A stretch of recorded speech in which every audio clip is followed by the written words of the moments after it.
Okay, I'm not sure we're live streaming yet. Are we live streaming now? Lovely, thank you very much indeed. Welcome everyone to our NSFT board meeting that's held in public. I've not been notified of any urgent items, but I have received apologies from absence from Caroline Donovan, from Anthony Deary and Rebecca Driver.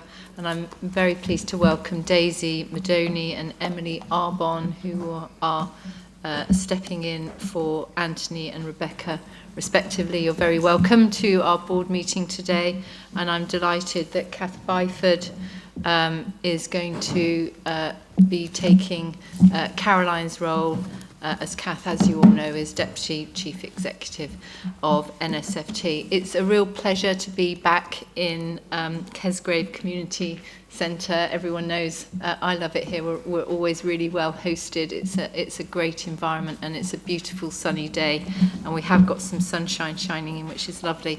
And it's wonderful to see so many colleagues from our Council of Governors who have joined us today, and you'll have your opportunity at the end of the meeting to ask us any questions. I'm pleased that the meeting is being live streamed. We do this deliberately so that colleagues who are very interested in the work of NSFT, interested in the work of the board, can see what's happening in real time or through the recording, because it's really important that everything we do in NSFT is transparent and in the public.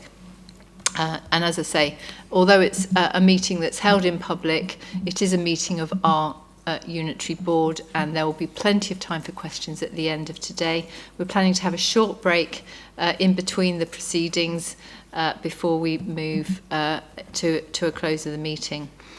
Can I just also say I'd like to warmly welcome our new Associate Non-Exec Director, Hussein Khatib, and this is your first board meeting, Hussein, although Hussein has been working with us in preparation for formally joining the Trust, which he did so on the 1st of April.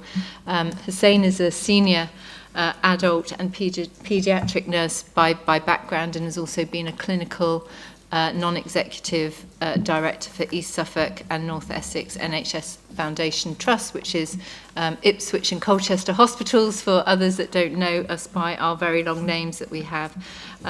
You've been a CQC inspector in terms of adult social care, and you've recently been appointed as a registrant council member of the Nursing and Midwifery Council. It's fantastic that you've joined us, Hussein. You bring such a wealth of knowledge and experience, and I know you'll be a great addition to our board.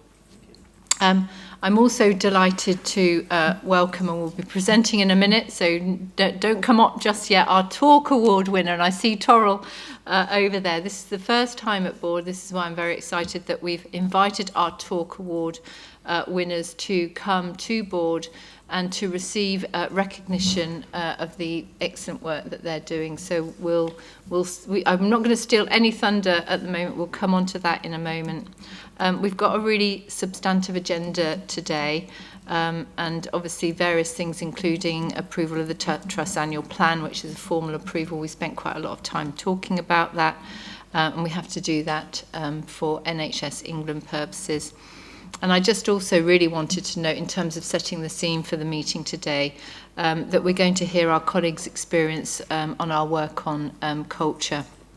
And that's instead of our service user experience, which we normally have at the beginning of the meeting. And that's because we're focusing very much today through this agenda on how we together are able to improve the culture in NSFT. And I think it's really important as a board that we hear the contributions of our highly regarded colleagues who've joined us. And obviously this is in connection with the items on the agenda in respect of our staff survey results, the work that we're doing on culture, and also the work that we're doing in terms of delivering our race equity plan. So that's the shape of today. And we're also going to be, as we always do, acknowledging that while we're making big improvements as an organisation, we still have a lot further to go. But I'll be saying more, and as will Kath, under our respective reports, about the really fantastic CQC findings in respect of our older adults inpatient services, which have been rated as good across the board. And I'll be saying that more than once today, because I think it's really important to reiterate that. But obviously, as we all acknowledge as a unitary board, what we want to see is all of our services providing great services to our service users and carers. It needs to be consistently good across the board, and we take our responsibilities, don't we, as a unitary board, to ensure that that happens very, very seriously indeed. It's lovely to see Roy here. So I'm going to ask that everyone, all my board colleagues, take your reports as read, please, as we go through the agenda. And as I say, there'll be a comfort break partway through as well. So as I say, no urgent business notified. So with that, can we turn on to declarations of interest? We've got the printed declarations of interest in our papers. Has anyone got any additions or changes? Gary? Yeah, thanks, Chair. Just to confirm to the board, I'm no longer a clinical non-executive director at North East Ambulance Service. That concluded at the end of February. Thanks very much. We'll make sure your written declaration reflects that. Julian? I'm sorry, my Norfolk and Norwich duties ended at the end of December, but they haven't been knocked off the list at the moment. There's 2 items, one relating to the charity committee. Okay, thanks very much indeed for that, Julian. Anyone else got any changes? And just for the record, my declarations of interest need to be amended to reflect that I'm no longer a member of the Labour Party, and that my role as a panel member of the Independent Inquiry into Grooming Gangs is remunerated, and that's just for the record. So we'll make sure that those alterations are noted in the minutes. Thanks very much. Let's go on to the minutes, shall we, of the meeting, the last board meeting held in public, which was on the 5th of February. So again, you've got the note of that meeting in your papers. Would anyone like to make any changes to the accuracy of those minutes? No. Can we approve them then for the record? And then can we go to matters arising and our action log arising from those? Tom? Yeah, just so Adi will take us through the matters arising in a second. There's just 2 at the start that I wanted to call out that we've identified are not yet marked as complete. So that is action number, oh sorry, I've just lost my place. The action relating to the safer staffing report. We decided that we'd change the RAG rating of that report, and whilst that's planned, that hasn't been updated yet in this pack, and the action suggests that it has. So that one I think needs to remain open and needs to be completed for the next board meeting. And then the second one there is about the mental health legislation data. So we've now identified that data, but it hasn't yet made it into the IQPR. That is on the plan for the June board meeting too, so we need to open those to be closed at June board. Yeah, thanks very much, Tom, for those 2 small corrections, but important. Thank you. Ade? Thanks, Zoe. I'll just go through the rest of the closed actions to start with, and then I'll invite any colleagues who want to talk about any of the in progress ones to contribute. So the first one that's to close is the first one on the log, which is 25.92E, around the service user and carer story, and the engagement with the crisis teams through the video links is now being progressed as part of the transformation of those services. So that's to close. The second one is in relation to the CEO report, and that's an action for, was an action for Stuart and Tom around the strengthening of neighbourhood working in the next iteration of the trust strategy, and that has been reflected in the strategy, which will be dealt with later in this meeting. And then following that, we have 25.154C, the report from the Service User and Carer Council, which was around the exploration between myself and CAF on options for joint working between the Council of Governors and the Service User and Carer Council. I'm pleased to announce that CAF attended the Council of Governors Forum last month, and we've got a way forward around members of the Council of Governors putting themselves forward as link governors to the Service Users and Carer Councils, and that's been taken forward. And then moving to the next page of the log, the next item to close is 25.170I around the integrated quality and performance report, and this is to do with the inclusion of amber ratings in relation to all NOF metrics, and that has been completed. That was completed in March last month, and so that's to close. And then moving further down, and that's the action that Tom was just alluding to, 25.177A, and so we'll reopen that for addressing in the June meeting. And then on to the following page, 26.13D, providing a timed plan for the ongoing development of the IQPR. That plan has been included in the report for this meeting, and so we'll deal with that later on in the meeting. And then moving down to the next three, briefly, Forensics and CQC report 26.16C. That item was put onto the SLT agenda, so that's for closing. The same report, an action for Jason in terms of mapping the completed mapping to be completed to identify where staff do not have rest sites. And a learning to action project has been set up to specifically look at staff rest areas, and that's been taken forward. And then in terms of the Safer Staffing Report 26.18C, the action was to adjust reporting methods regarding fill rates data in a way that is conducive to supporting conversations in committee, and that report will encompass this data. And I think this was the item you were referring to, which again will be dealt with in the June meeting.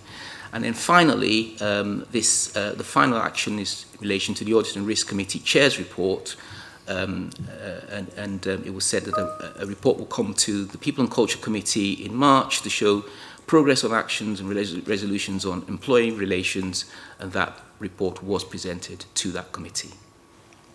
Thank you. I don't know if there are some other actions there that are in progress. I don't know if anybody wants to come into it for any of that. Thank you. So obviously lots of activity ongoing. Has there anyone got any questions on those action points or matters arising from the minutes? Julian. Can I just ask about the first one, Ade, or indeed Gary, because obviously that request came from the service user and carer story, and I just wonder how difficult it is to introduce doing this as part of a video link, given the technology that's immediately available now and what sort of timescales we're looking at. Thank you. Shall I pick that up, Chair? So, Julian, we're currently working on the new development of the IRS, which incorporates crisis teams as well, so that'll be part of that. And it's really under the technology. Microsoft Teams now is available free to most people, so that's no longer an issue around connectivity, and there are other platforms which can be used.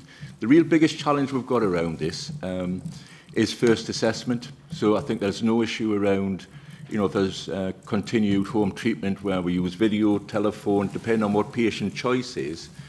The thing we just really need to work through is for that first initial assessment, we invariably look at face-to-face, but we just need to work through that. But that's an integrated part of it. So as part of the, if you want the IRS and the review we're undertaking of crisis teams, that patient choice will be in there. And again, if you look at younger people, sometimes it's text rather than phone or face-to-face. So we're looking at all those areas where we can make people more engaged with the services that we'll provide. Has that answered your question? I hope it will be soon. Well, it's with it. Well, we're going to have IRS in place within the next 6 months. That's the plan that we've got. Thank you. But Julian, the point is, if as patient choice now, there's nothing to stop the teams from doing that. Andy met with the individual who raised the issue, and we can provide that at this moment in time. But we need to do it in a consistent and measured way, because I think, as I say, the bit I'm a little bit concerned about is first assessment. We need to be absolutely clear on that. Well, why don't we come back to board next time if it's not picked up through the appropriate board committee, so we've got clarity on when this is likely to actually happen once you've managed to iron out those difficulties that you've articulated, Gary. Okay, Julian, you're all right with that? That will be an action to come back here, or the appropriate board committee. Thanks very much indeed. Any other?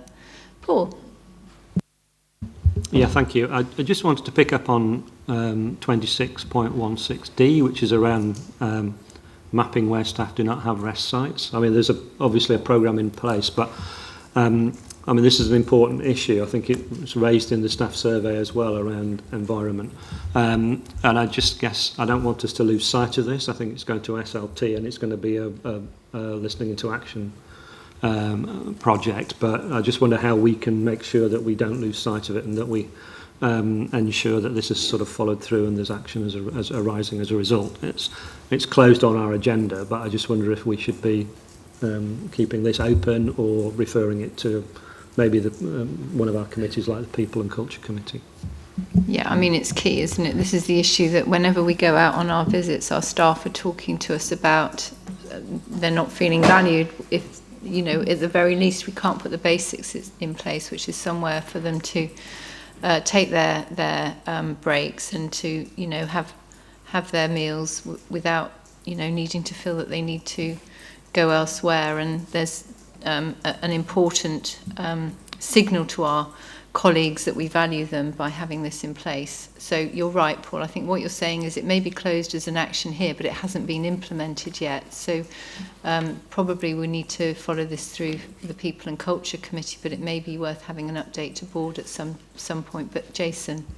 Yeah, I think that would be useful to have a future update. So we've assigned it to a large to a LIA work stream, and we're reporting on it via the large-scale change programme process, so we can feed back via that process into board. But yeah, so we're going through a process. Just to add a bit more detail, we're going through a process of audit, so we can assess where rest areas are one, available, and two, the standard of those rest areas, and where they're not available, what we can do in the infrastructure that's available to us in those locations. So that's obviously quite a big piece of work to do that, and to actually get to the end result of having appropriate rest areas. So we'll keep you updated. That's really helpful, and it's good for big issues like that to come back to public board. So thank you, colleagues, for raising both the issue Julian and Paul have raised just now. Anyone else got any comments or thoughts on? So could we note the action log? Can we note the matters that have been closed, but could we also take those two actions to follow through and update in the appropriate way, colleagues? Thank you very much indeed. Now I'm delighted to turn to the Talk Award winners and to welcome Dr. Torrell Thomas here today. And I'm going to hand over to Emily, who's going to do the proper introduction and not garble anything in the way that I am. So Torrell, would you like to sort of step forward a little? You don't have to stand, but why don't you bring your chair around a little bit more, so you feel a little bit more included in our gathering, and it's absolutely delightful to see you again. And the last time I met you, you fed me chocolate digestive biscuits, I seem to remember, and I've never forgotten that. But Emily, over to you. Thank you so much. So we're really pleased to welcome Dr. Torrell Thomas to today's board meeting to receive a certificate and thanks after being named winner of February's Talk Awards. So our Trust Talk Awards are our monthly awards scheme, which has been designed to recognise NSFT staff who embody our Trust Talk values. So we are a team, we are accountable, we learn and improve, and we are kind. So your nomination said that Dr. Thomas deserves an immense amount of recognition for his tireless efforts in managing the procurement of the electronic patient record, in addition to managing his inpatient caseload and his responsibility as a specialist trainer. His sunny disposition and his solution-focused outlook are truly inspirational. Unfortunately, our runner-up, Rebecca Young, in our facilities team, is unable to be here today to receive her certificate, and we will, of course, invite her to attend a board in the future to receive this. I'll now hand back to our chair, Zoe, to present Torrell with his certificate. Thanks very much indeed, and thank you to Emily for introducing that so beautifully. And Torrell, if you'd like to step forward, I'll pop round there and hand you this.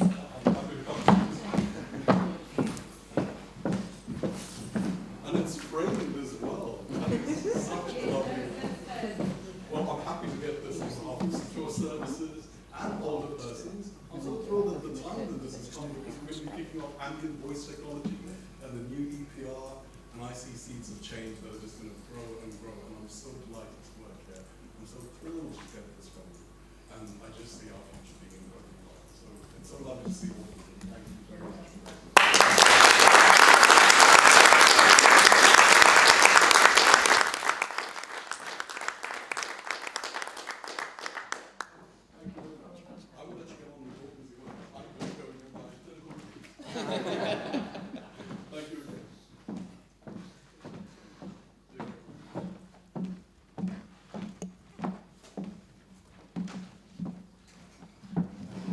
Thanks very much indeed. And as Emily said, we send Becky, who was our other talk award actual runner-up, our very best wishes, and we will invite her back to a board in the future and at an appropriate time. But thank you very much indeed for that. I'm now going to go on to the Chair's report. You've got my report, which I'll take as read. As I say at the beginning of all of my reports, my priorities as Chair are threefold for this year and probably for future years as well, which is advancing race equity across the Trust, placing carers at the heart of our services, of course, alongside our service users, and championing innovation that improves outcomes from our service users and carers. And there is a lot on this agenda that covers all of those three areas, rightly so. I'm just going to highlight a small number of areas from the report. Firstly, I'm really delighted that shortly we're going to hear from Talent, Percy and Neil, who will be formally introduced under the right section of the agenda. I know all three. I don't know whether it's right to say well, but I'm so in admiration of everything you do within NSFT, and I know that you're going to bring absolute honesty and clarity to the discussion that we're going to have about how we turn around the culture of NSFT so that all of our staff really feel valued and engaged. And I know you're going to talk to us about how it feels to work in our organisation and the change that's really needed. And it's great, I think, our first innovation today has been to have our Talk Award winners attend, or winner rather, Torrell. I think for too long the Trust has been almost embarrassed to celebrate its success, and it's really key that we absolutely do that. And we know, don't we, that there are parts of this Trust that are not just performing well, they are performing in an exemplary fashion. It's right that we draw that out as well. And with that in mind, I will mention again the recent CQC report into our older adult inpatient services, where the services have been rated as good across all of the 5 domains, the important care domains that the CQC looks at. And I know for a fact how hard our colleagues working within those services have worked in order to drive that improvement. It's not been something that's happened overnight at all. Certainly one of the first areas of concern when I started as chair over 4 years ago was precisely in the very wards that have now been deemed to be good across the board. It really is a fantastic result. And a real credit to the team involved. I just would like to place on record on behalf of all of the board our thanks to all of those staff who are providing those services day in, day out, and proving what it is that we can do. And they should be incredibly proud of what they've achieved.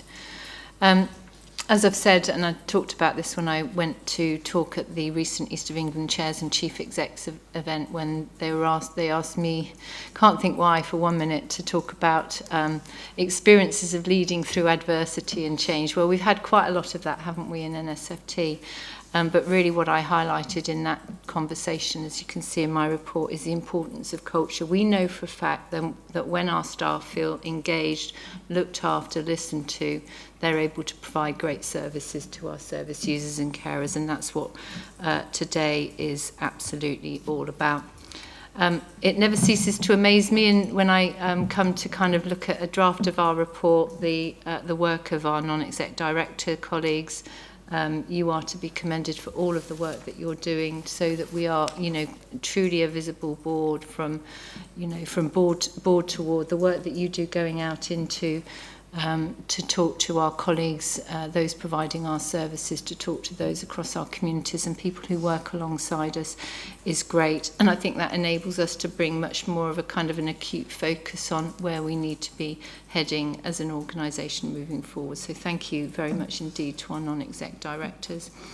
I'd also, on a personal note, like to thank Linz Hoy, who's my deputy chair, for stepping in while I was away on annual leave.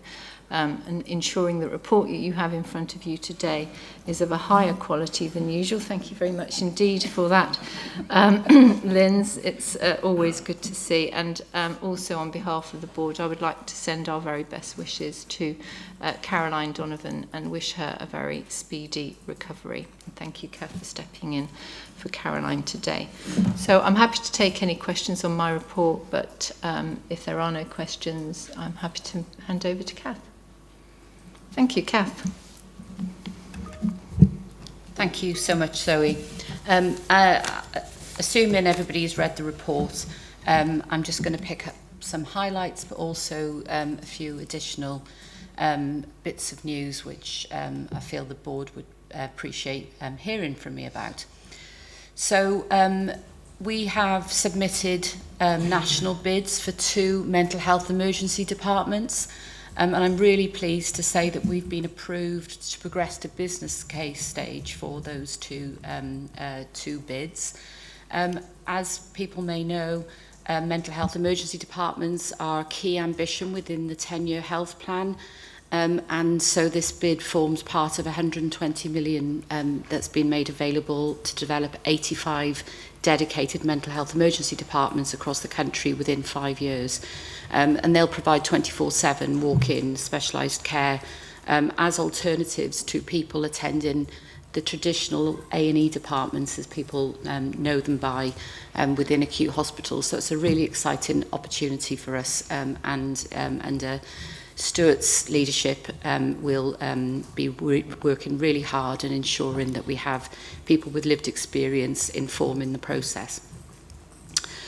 I'm also really delighted to advise the board that we submitted a partnership funding bid to NHS Charities Together just before Christmas through the Workforce Wellbeing Programme. And we have learnt in March that it's been approved, it's been a successful bid. So we have done this through working collaboratively with primary care partners across Norfolk and Suffolk.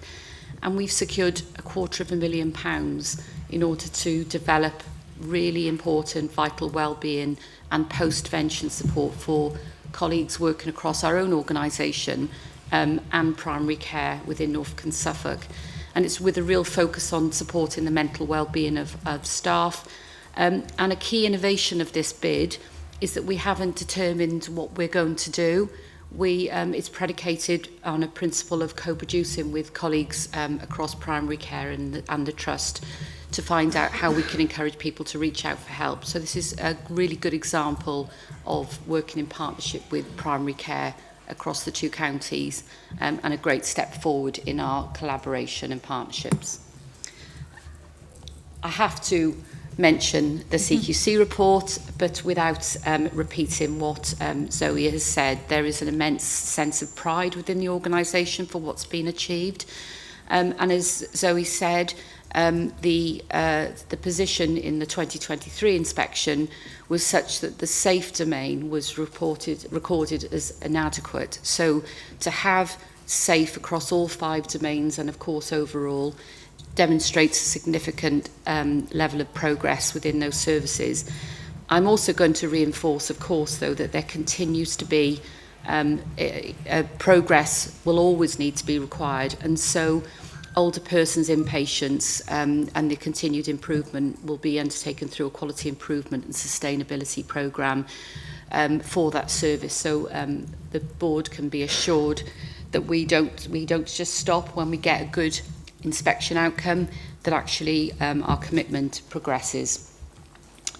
On the 31st of March, we held our first event in partnership with an organisation called Making Families Count, and we had the privilege of hearing the experiences of 3 families of people who took their lives.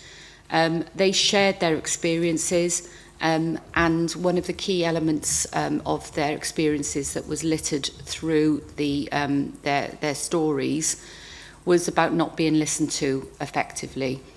They're really keen to be part of the Trust's continued improvement, particularly in the area of how we work with families and carers. And we're delighted with the fact that we have now formally approved and launched our common sense confidentiality policy, which has been worked on through working with people who use our services, families and carers, but really driven by our information governance lead, Richard Green, who recognises that confidentiality is much more than the technical elements of it. So very proud to be part of that. We're currently in the period of the resident doctor strike. Just to assure the board, currently limited impact for us, but there will be a full evaluation of the impact of the resident doctor strike when it concludes next week. We're following our well-tested processes. As everyone will be aware, over the last 2 years there's been multiple episodes of industrial action, but thank you to all of our colleagues who are supporting us to maintain our services. And then finally, I'd just like to share that we have, through Stuart and his team's leadership, we've been successfully had our full business case to NHS England approved for our new electronic patient record. That's going to be System 1. This system is used in a number of mental health trusts across the country, but also most of the GP practices within Norfolk and Suffolk, which is a really positive step forward. It's important to note that implementation plans are already underway, and fundamental to this is the design and configuration work to make sure System 1 is tailored to meet the needs of our service users, carers and our colleagues. And so I'm delighted to say that we have 6 listening into action EPR teams, electronic patient record teams, and we have got high numbers of clinical colleagues contributing to the planning and development, and we aim to go live with System 1 in 2027. So thank you, Zoe. I'm happy to take any questions. Thanks very much indeed, Kath. Great job. And obviously the report itself is extremely full and lists a whole range of other activities that are underway, but it's great to hear those most recent updates. Questions of Kath of anything she's reported now or anything that's in the report? Helen? Thank you. Thanks, Kath. That was a really full report and the update. Fantastic news there. I just wanted to pick up, in the report it mentions the move in relation to St Andrews nationally, and whether we anticipate that will have any impact on NSFT services. Thank you, Helen. Gary has got the detail, but we've actually got very few patients, if any. I think there are some Norfolk and Suffolk members of our population in St Andrews, but we don't have anyone placed. Is that correct? That's Gary? correct. Gary, just in answering that, can you just explain what the issue is and then what the response is? Thank you. So St Andrews is part of an independent provider, has provided services for children, people with insecure services, nationally for a number of years. There's been significant concerns, probably about the last 3 years, if not longer, around some of the services, and the decision's been made effectively to withdraw NHS patients from those services. So once you do that, once you've got people particularly in secure environments, the beds are fairly limited nationally. So the ask coming from NHS England really is not so much we haven't got patients to repatriate into Norfolk and Suffolk, but it's asking about the additional capacity NHS providers may have to accommodate some of the people who are being moved out of St Andrews care for the future. we're reviewing that capacity. We have got limited capacity at the moment. I mean, we've got we had Torrell here from the forensic service, but that's the national ask at the moment. But it's based on safety and quality concerns for the care group. Yeah, thanks for that, an important point. Anyone else got any questions? Oliver. Thank you, and thank you, Kath, for the report. Really, really helpful. I was particularly interested in what you were saying about making families count, and that sounds like a really important piece of work, particularly in relation to the policy development as well. Can you say a little bit about how the policy will be tested, that it's working, that we know it's effective in delivering what families want? Yeah, thank you so much. One of the key elements of this is that I'm determined that this isn't a policy that is approved, uploaded, and that we just assume people will follow. It's going to take quite a significant change in practice, a clinical approach to working with families and carers, and moving away from the concept of confidentiality being maintained or breached. So the first step with making families count was coming to hear about the experiences of families, and there were some key partners from within the organisation who joined that event. We're going to be undertaking a programme of, with Making Families Count, of working across all of our localities and working through the organisation so that people can understand the importance of why we need to move away from the concept of maintaining or breaching confidentiality to, for the purposes of ensuring safety, of considering whether we can honour the request of an individual. And Trevor Stevens, who many people will know as a family member of, he was the dad of Toby, who took her own life and was never contacted by the trust because of this issue of confidentiality, is key in making families count. And it's ensuring that staff know that they feel comfortable and confident that they need to reach out to families, particularly where there are areas of concern. That is a big change in, as I say, in culture and practice within our workforce. So it isn't going to be enough to just say we have a policy in place. Making Families Count are going to work with us to influence through the organisation. And as part of that, there's going to need to be a whole series of actions being taken place to test that this is change in practice, and also hearing feedback from families and carers and service users. So for me, we're just at point zero in this. There's so much work to be done, which will include how we make sure this translates into real change. Okay, thanks, Kath. I think what would be really helpful in kind of summarising what you've said, and I think the thrust of Oliver's question as well, is if we are very specific at some point on how we're going to be testing with our carers, because this is the thing you hear every single time from our carers, is if only you'd involve me in the care of my loved one, the outcomes may have been very different. And I do think we need some qualitative and some quantitative information that comes back routinely to our board committees so we can track our progress and the change we're making on that. Oliver, you've got vast experience in this area. Have you got any thoughts on how we I was just going to make the point, it would be really helpful to bring something to the quality committee just to get a sense of how we're going to test and evaluate impact, and then at a later stage, once we've tested it, see whether it's working or not. Definitely, and of course we have the Service User and Carer Council, so we'll be working with the council as well on this, and continuing to seek the views of both our trust councils but our locality councils and get their input into that process. So if you forgive me and let me do this as we go along, otherwise I'm not going to keep up this meeting. With the input from the Service User and Carer Council, can we approve as a board that there will be a paper, a report to the Quality Committee that will set out in much more detail how we're going to be able to track the progress in delivery of this really, really, really hugely important and commendable policy that we've now at long last put in place. I mean, you know, I've heard so much about Dare to Share, but absolutely it's so important that we share with loved ones as much information as we possibly can so that we can help keep their loved ones safe. Thank you. That's an action. Anything else? I saw another hand up.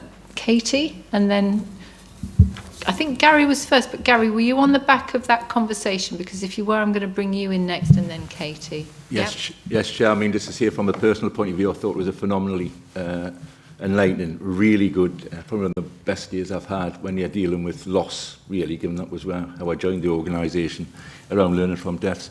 But I think we also said, Chair, that it would be really helpful to have, as part of our board development days, a session as well. So again, I think we're looking to do that, just to give the trust leadership and understanding of where they're coming from. It was a really, really powerful day. And Oliver, just a point on the metrics. I think again, one of the other points was around making sure that the carers are actually setting the metrics rather than us setting them and saying. So, but it really, really was a good day, and I think the board would benefit from a similar session as part of board development. Okay, let's take that as an action as well, shall we? Let's incorporate that into a board development day, and let's specifically invite those carers who have been so fundamental in enlightening us to that, should they wish to come. Just for the purposes of those that are watching this live stream, Gary isn't on some witness protection programme. It just happens that the lighting in this room is such that it looks like he's being silhouetted out, but he has not claimed anonymity.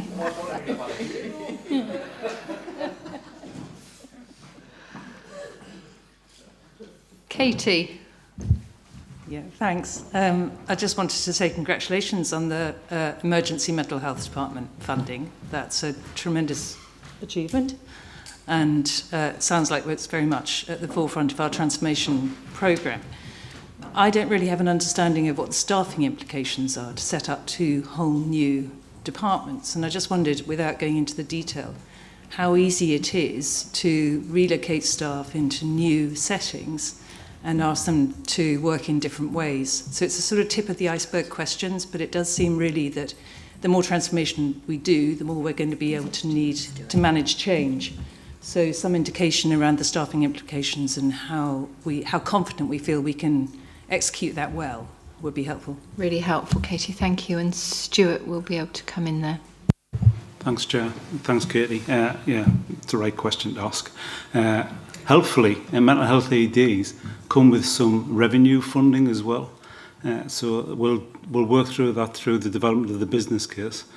Some of the resource that currently sit within psychiatric liaison services will support mental health AEDs, but it's a third sector element as well. So it's thinking about the additional staffing that we need, we get the revenue funding to support it, and how we bring in the third sector organisations to support it as well. So there is an opportunity to do that in the coming months before we actually go live, probably the end of Q3, I think. It's a really good point. It's not simply adding more onto our very hard stretched workforce as they currently stand. It's all part and parcel of it. Thank you, Stuart, for that clarification. Faisal? And just to say, in addition to that, there's a debate going on nationally at the moment as to what the right clinical model is for those mental health EDs, whether they're within or adjacent to the EDs, and what the sort of staffing implications would be. Yeah, thanks very much, Faisal. Any other questions? It's a really important development, so we note, thank you, both my report as chair and Kath's report as standing in for Caroline as Chief Exec. Are we happy to note those reports?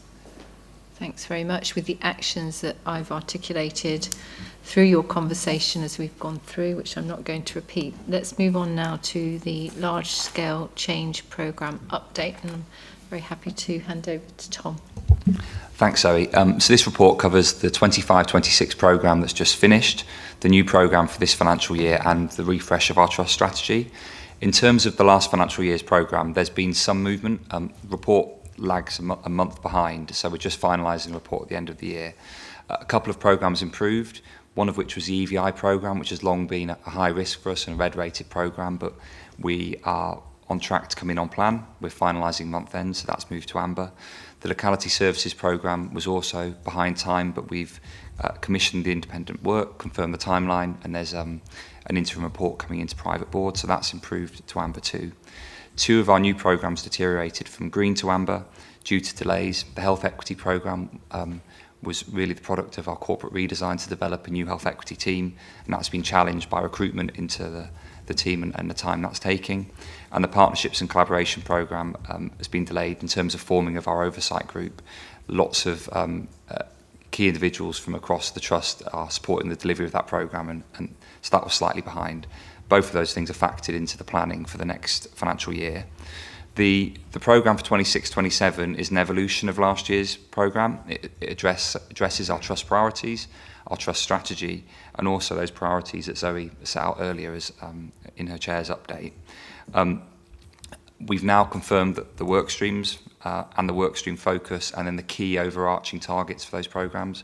Part of the feedback we've had from board but also internally has been the clarity on our targets. They've now been set and are in the pack. We're now finalising the detailed programme scope and detailed timelines with SROs. This work's been done in parallel with the refresh of our Trust strategy. So that work's progressed. We had a board strategy meeting in March where the ICB joined us. The ICB are also developing their strategic plan for mental health, so we're developing the two hand in hand.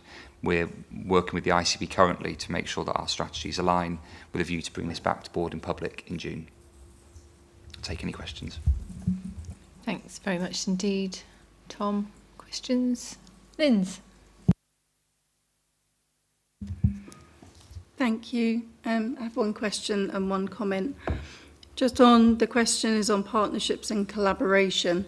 So you note that this is behind and additional clarity and work streams to be added. I wondered if you could just give us a very brief overview as to what actually is being added for 26-27. So what is the work? And can I give my comment at the same time? Yeah. So the comment is for the board's awareness on EVI. So we're having a deep dive of an EVI example at the next Performance and Finance Committee, so that we can gain the assurance over how is the governance working of EVI, but also how are the detailed plans actually being pulled together. So that will come to the next Performance and Finance, and I think hopefully it will give us good assurance that what we've got planned for the current year is deliverable. So going back to the partnerships and collaboration, Tom.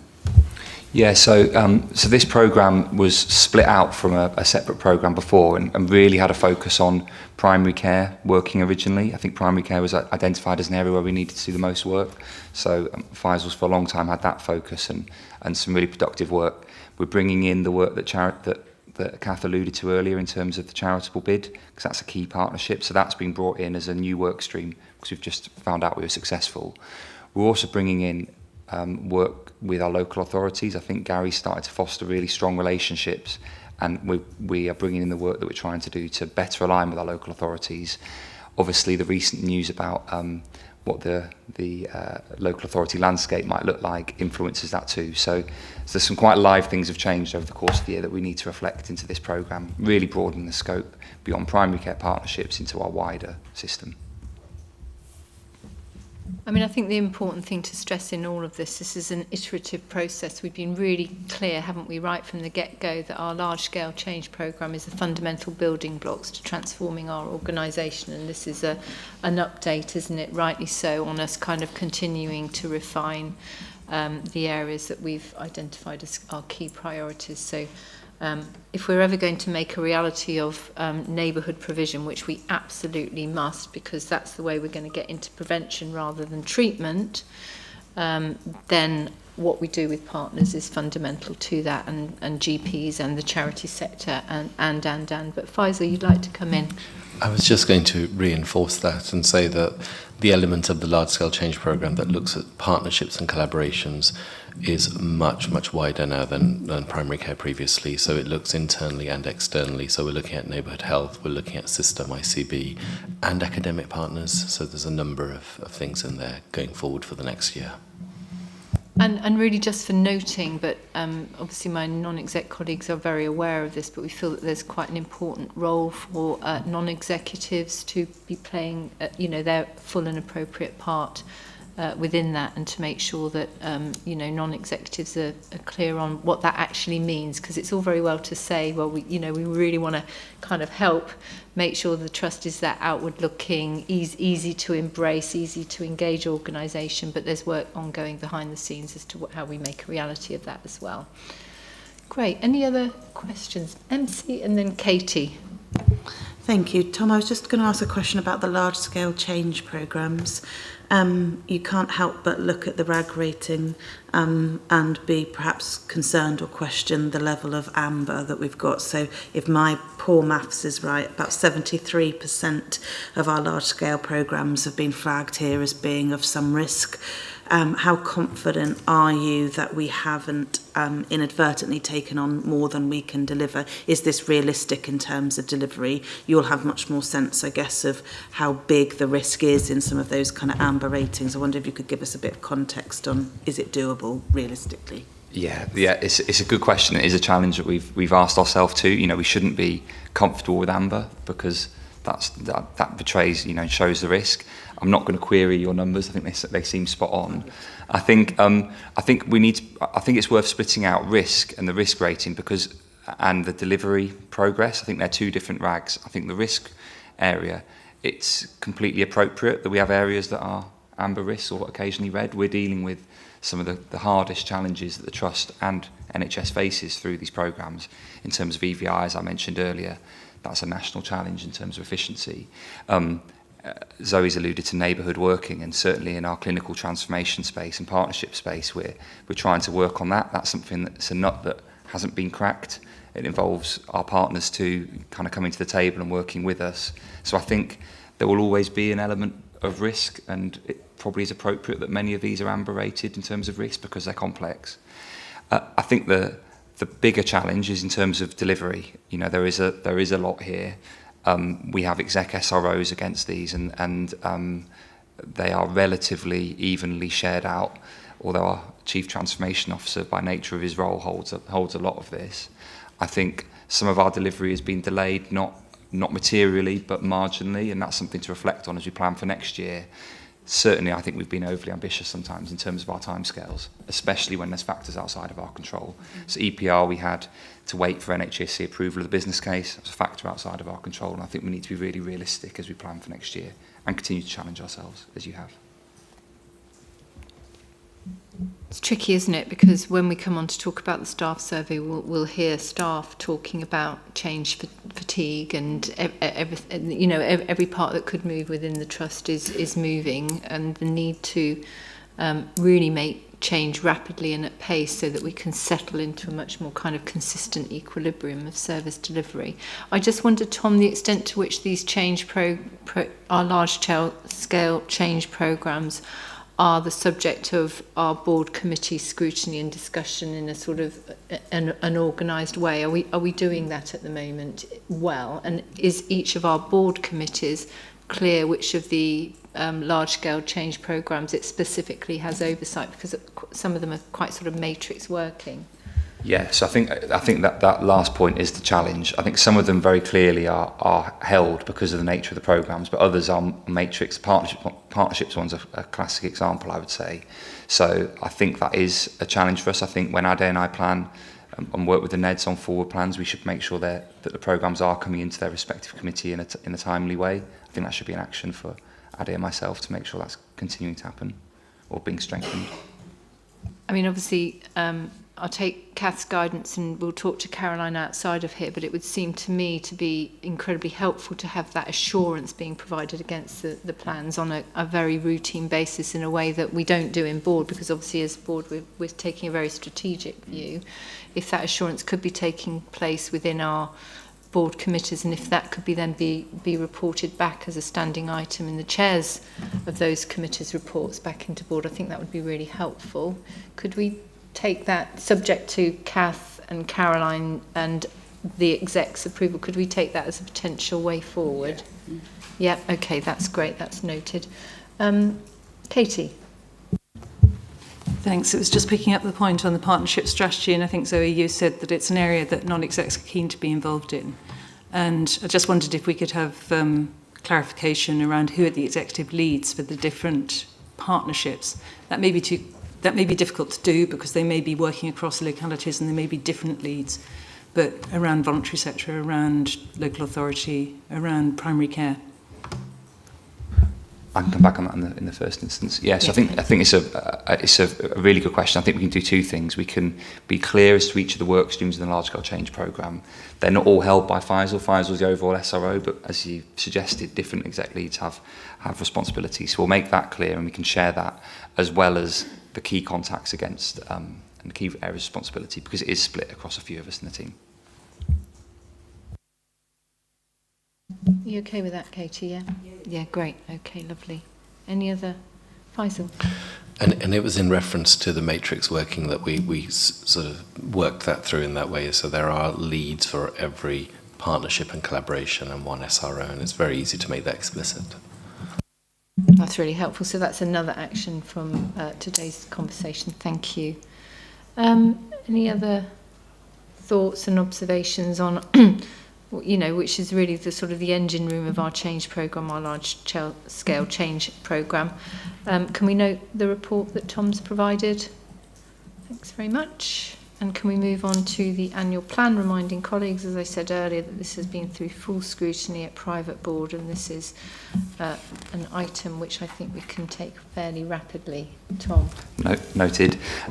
So I'm here to ask for approval in public board. As Zoe said, this has been through private board previously. When it came through private board, we agreed that we bring it to board in public in April, so we could make final changes to the annual plan to reflect the year-end financial position, but also to reflect any feedback from NHS England, because NHS England may have challenged our plan and sent us back round to do one last loop. NHSE have accepted our plan, which is great to hear. They're happy with it. We've been progressing. We've made some updates in the last couple of months to reflect the CQC position for the new services and new ratings we've had, to reflect our most up-to-date national oversight framework rating and our most up-to-date performance. Otherwise, the plan remains as it was in February board. In terms of performance and workforce perspective, certainly. I know Jason wants to just update very briefly on the finance position.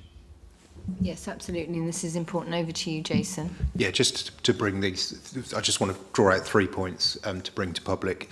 So within the plan, we've achieved a break-even position for all 3 years. For the first 2 years, that includes a 5.1% efficiency, but that reduces to 3.2% efficiency in 28-29, and it really focuses on removing the non-recurrent support that we receive in year one from both Norfolk and Suffolk ICB and NHS England, and it also that's why the efficiency level continues into the second year of the plan, where as we try and remove and become sustainable without external support thereafter. Second point was about the capital plan. It includes 12.4 million at the moment, and we've had discussion about the outstanding approvals from NHS England for both the mental health ED and neighbourhood hubs. That amounts to £15 million over the next 4 years, and obviously will have a significant impact on our capital programme. And final point is just about cash. So our cash position remains above the minimum working capital requirement for the trust throughout the 3-year planning period. So that's good news. They're the 3 main points I wanted to raise. Yeah, thanks very much for that update. As you said, Tom and Jason, it's important that we have this conversation in public, and I don't want to stifle debate. Have colleagues on the board got any thoughts, questions or observations on the annual plan, which we're here for formal sign-off today? No, I think that's a reflection of the way that we've kind of built to this moment in time. Obviously, it's important to acknowledge, isn't it, that the annual plan interfaces well with the large-scale change programme and the trust strategy, which is kind of key to note. And we're looking at the importance of delivering the plan and our ability to be able to kind of assess as we go through the year as a unitary board and through the organisation the progress that we're making against the really stretching kind of objectives that we're setting ourselves. I'm slightly conscious that Jeremy's got his hand up. Unless I've missed something really key, I'm going to wrap this. Jeremy? Well, it was just also to note that it integrates our cultural priorities too on freedom to speak up and race, which I think maybe we haven't done before, and I think it's crucial. Yeah, no, well said. That's a really, really important point. It's very easy, isn't it, in any change for you also almost to get lost in the kind of the complexity of the change itself rather than the overarching objectives that we have. And it's really key that we as a board understand what it is we are going to do and deliver as an organisation and achieve in 12 months, in 36 months, in 72 months. And I'm very boring on this, and that's something that we keep talking about, both in private, but also important that we do so at public board as well. Helen. Thank you. Yeah, I think it's a super plan. I'm just reflecting, I suppose, on that point earlier about change fatigue and the complexity of it, and that I think we need to find ways of having just kind of quite a simple narrative about the overall vision that we're aiming for clinically, that we can use with staff, with service users, without having to read a sort of a 30 or 40 page document, which isn't going to be an easy task to achieve, but I think it's really important. Yeah, thanks, Helen. Really, really well articulated. It's something that we've been talking about in our committees and in our private board, and I think it's fundamental to have that kind of route map so we as a board can navigate our way through the change, because it gets complicated for those of us that aren't living and breathing it every single day, but it must be even more difficult for our staff. So, Stuart, have you got the answer to what the plan is on that, and can we note it if there is a plan for being able to articulate this through the organisation? Yeah, thanks, Zoe. Helen, absolutely. We're pulling that together now, that document that you talk about, to make it really easy and simple for staff to understand exactly what we're doing, why we're doing it, what the expected impact is and what the timeline looks like. That's been pulled together now, so we should have that by probably, well, certainly I hope the end of April, to help staff understand sort of what we're doing in the coming 12 months. I think there's two parts to this, Helen, if I may, sort of on the back of what you've said. I think there's the staff understanding the change and why we're doing it, but also all of us understanding not everything can be a priority, and we have these conversations, don't we? And I think it links to the conversation we had about the risk around delivery of the large-scale change programme. We absolutely have to be abundantly clear as to, in the next 12 months, what handful of key priorities are we actually going to be delivering as an organisation, and in what order. So if that narrative can also articulate the kind of the permission that we can't do everything all at once. And I think it's important for us as a board to acknowledge that, but that we've got a plan for that delivery over the next 3 years. Tom, are you comfortable with that? Yeah, and I think that's feedback we've heard before, and we've tried to articulate that in the real clarity of our 1 year goals, and then in the strategy refresh, the longer period of time, what's it look like after 2 years and 3 years. And I think there's also, I think Helen's alluding to a broader kind of communication point where we need to make the golden thread clearer, I think. You're right about a 40-page document, we need something pithy, but also there's so much we do that is part of this that staff might not put two and two together, and we need to help them with that. So noting that I'm going to ask the board to approve the plan, but noting that there will be a very clear communication to our staff, and for the benefit of all of us on the board, so we can kind of track and navigate the progress we're making. Our board happy to approve the plan on that basis. Thanks very much indeed. Let's move on to the next item on the agenda, which is the board assurance framework. Adi, I'm going to take this as read. Could you let us know what, if anything, is key for us to be aware of in terms of the assurance framework, bearing in mind that under the executive and non-executive report backs from their board committees will be dealing with the detail of risk. Over to you. Thanks, Zoe. As Zoe says, taking the report as read, I just want to highlight very quickly 3 very brief points. The first is just to reassure and assure board members and the public of the work we're doing on the back of the risk maturity review that I alluded to at the start of the paper, which is just a quick review across the organisation of where we are in terms of our journey to become really mature from a risk point of view. That work is ongoing. There's an action plan that we've put in place that Sarah, who's here today, our head of risk, and I are are working through to just, a lot of it is around improving the training we provide to colleagues around risk and making it more appropriate to their level within the organisation. The second point I wanted to raise is specifically around the BAF, and as Zoe says, there is a comment in each of the chair's reports around the work that each committee has done on their specific BAF risks, and that work is continuing as we move towards a new refreshed BAF that will be brought to the board strategy session next month.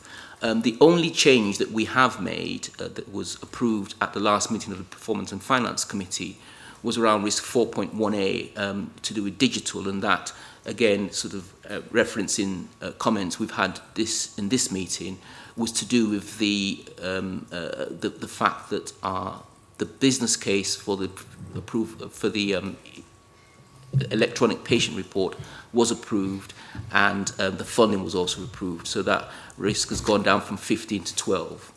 And finally, the only other matter I wanted to draw colleagues' attention to was the ongoing work we're doing with localities to strengthen the way that they manage their highly rated risks. We have a number of risks rated 15 or over that appear to be sort of staying on the register for too long, and we are tackling each of those risks individually with colleagues to make sure both that they are appropriately being managed, but also that we have a route to get them down as soon as possible. Open to questions and discussion. It's really helpful. Ade, questions of substance I'm going to take under the individual items through the agenda, but questions around the governance arrangements in the BAF I'm going to take here. Sorry. Oliver. Thank you, Chair, and thank you, Adi, for the really, really helpful report. I was just interested in the survey results, and that made me curious about what's our level of confidence that risk escalation is hardwired into our governance structure across the organisation.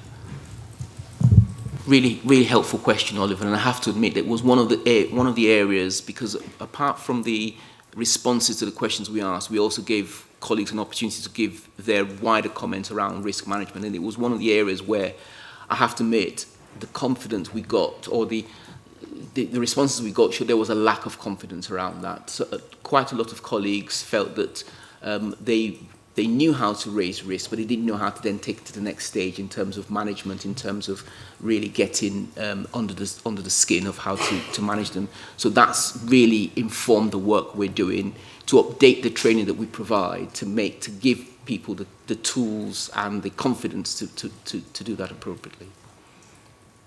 May I ask a follow-up question? Yeah. So I suppose what I'm thinking is, in our governance architecture, so selfishly the quality bit particularly, so in the local governance committees, are they clear about local risks coming to them? And does the structure then say, okay, we're struggling with alerting this and we're going to escalate the risk to the next part of the governance structure? And then, so there's that board to floor connection on risk escalation, or is there more to do on that? Yeah, it's a really good point. I've just been kind of having a side conversation with Tom. I mean, this is fundamental. If our governance is going to work, it needs to not just be something that the board thinks is working well. It needs to be something that's informing decision making and choices through the whole of the organisation. So, Tom, really good challenge by Oliver. Yeah.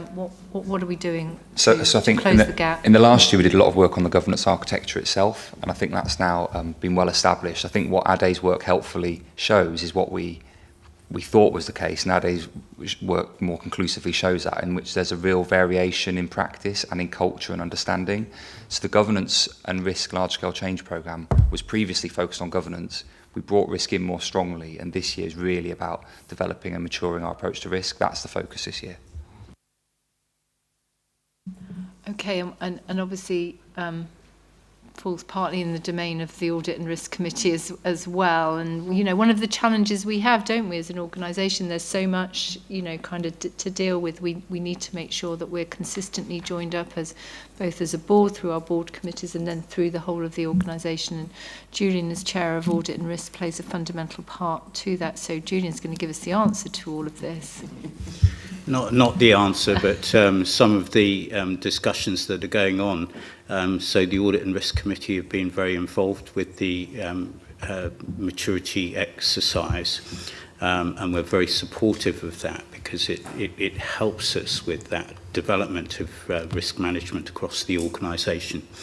I think two areas of concern I have flagged in my report later on, are really the whole follow-up of risks and updating of risks, where we're not completely up to date, and that's a reflection of some of the cultural issues that we've just been talking about.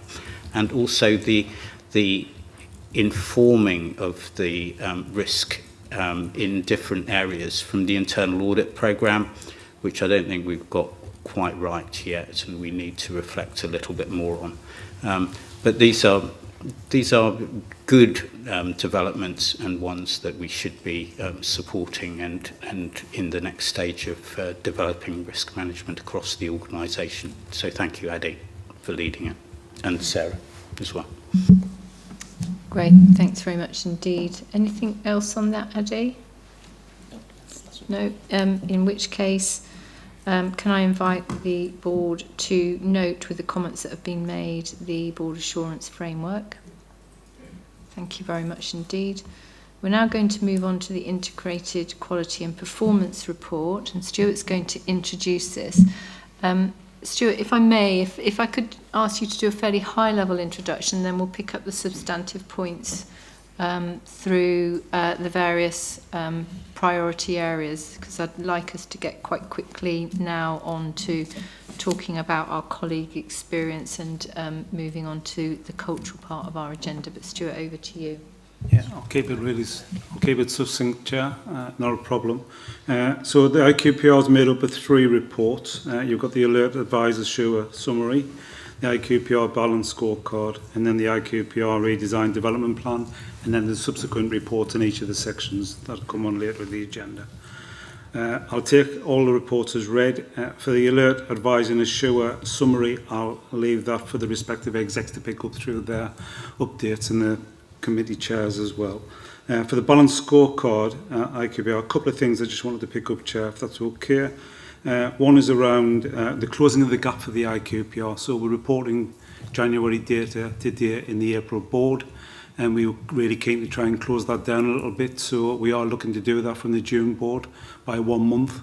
We're just working through a final couple of constraints that potentially could hamper that, but I think we can make a solution to those quite quickly. So I think it'll be okay for June board closing down by 1 month. We have a view of the NOF metrics, so the National Outcome Framework metrics for Q3, and we have stayed as 59 out of 61 organisations in terms of our league table, where we sit in the NOF framework across mental health trusts.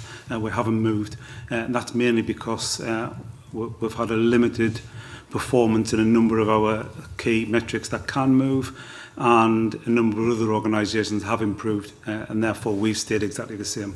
But we are making inroads to improve that for Q4, so hopefully we have a better position on Q4, and I think Gary's going to pick up some of those current sort of where we are in terms of today on some of those metrics in his update. Around some of the changes that are coming down the line in terms of NOF, some are staying, some of the current NOF metrics that we monitor as an organisation are staying in the 26-27 updates. We have CYP access, which we currently report that is going and is moving out altogether, so we won't have that as a metric moving forward.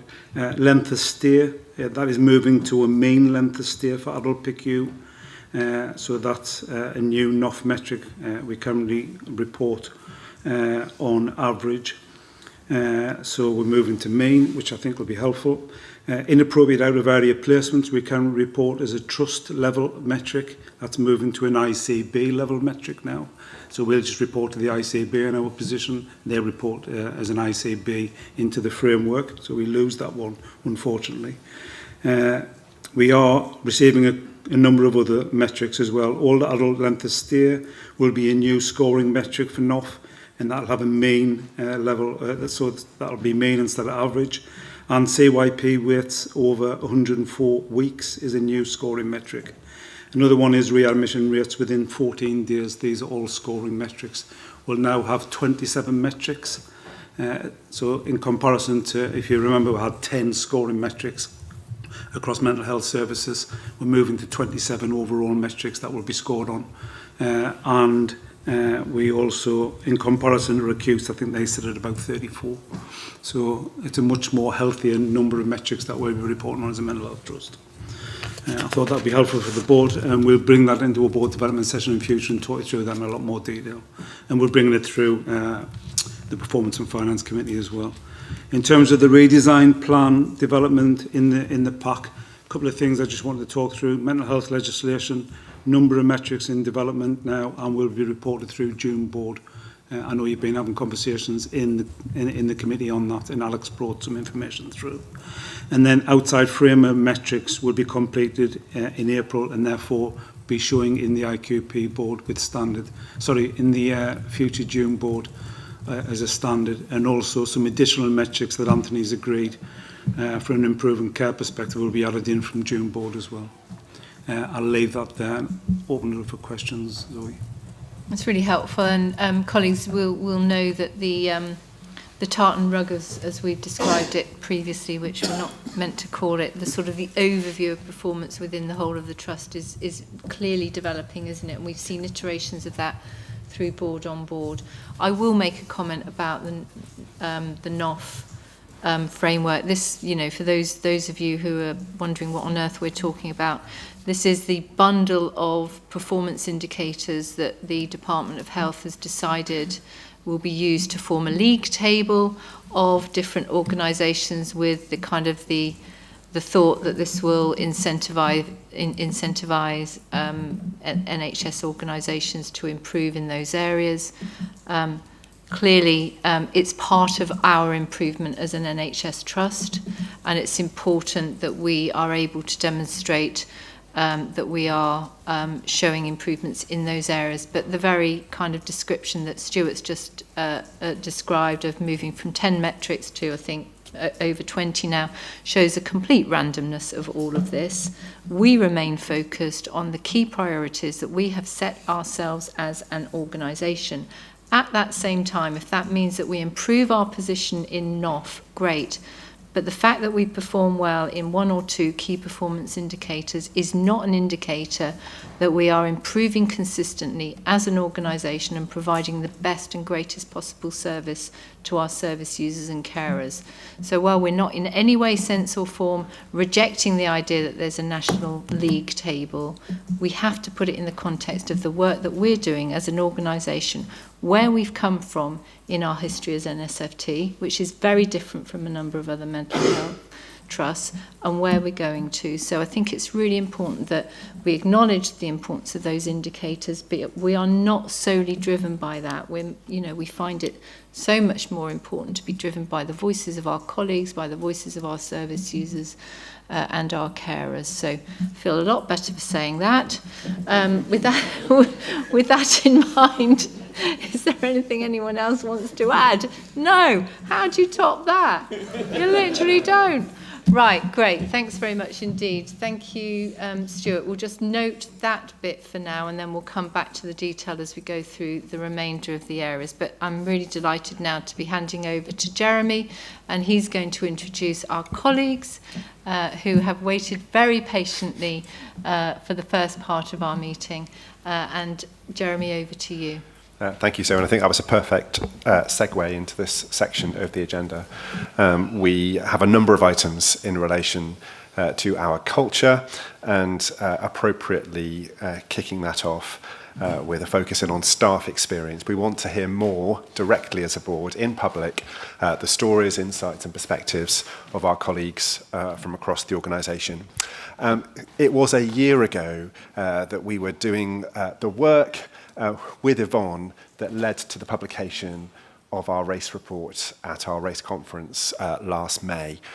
So before I go any further, what I'd like to do is just to show a short video that is a moment of reflection. This is a video that we used at our race conference last year. We have new members of the board since then, so it'd be great for you to see this. And it does feature some of my valued colleagues to the right. So we'll show that now, and then we'll move into providing space and time for Talent, Percy and Neil to speak to us. Thank you.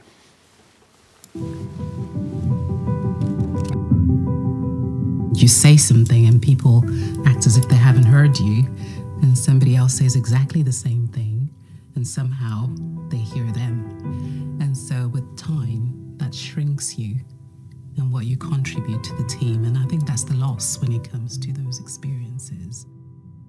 I try and use the drive home as a way to kind of decompress and not take it home, but it's hard. It's me, it's who I am, and so I'm not being validated as a person.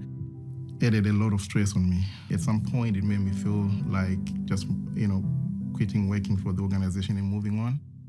People go, oh, that's the director. It's really difficult to explain, but when you look like me, you know exactly what they're driving at. You can't help walking away with that feeling that you're kind of invading people's space. When I witnessed and experienced racism towards other staff members, and I didn't challenge it, I reflected that my response was not good enough. That allyship really is important, knowing that there's people who advocate for you, knowing there's people who support you. It is about people probably understanding who you are, what you're coming with, and what you're there for as well. See everyone as equal. As a nurse, I've come into this profession because I want to care about people, and I need to share that to my colleagues in the workplace. So to be a true ally, I've got to keep learning. I've got to show my kindness and compassion, and I've got to feel psychologically safe to ask the questions that I don't know about. I have children, and my daughter the other day said to me, "Oh, Mum, I want to be a doctor." And I thought, "Ooh." In our service, we do what's called a risk assessment.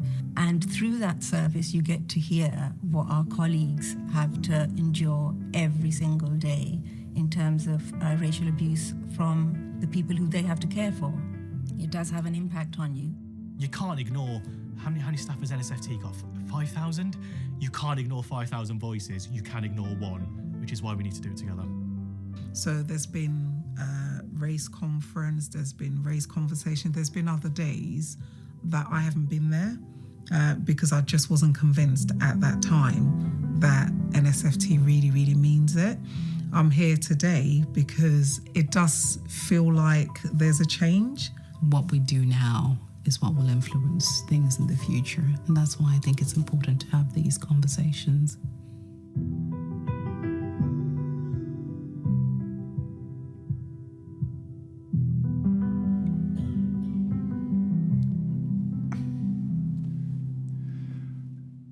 Thank you. The royalties that we are paying to my colleagues for the number of times we show this video.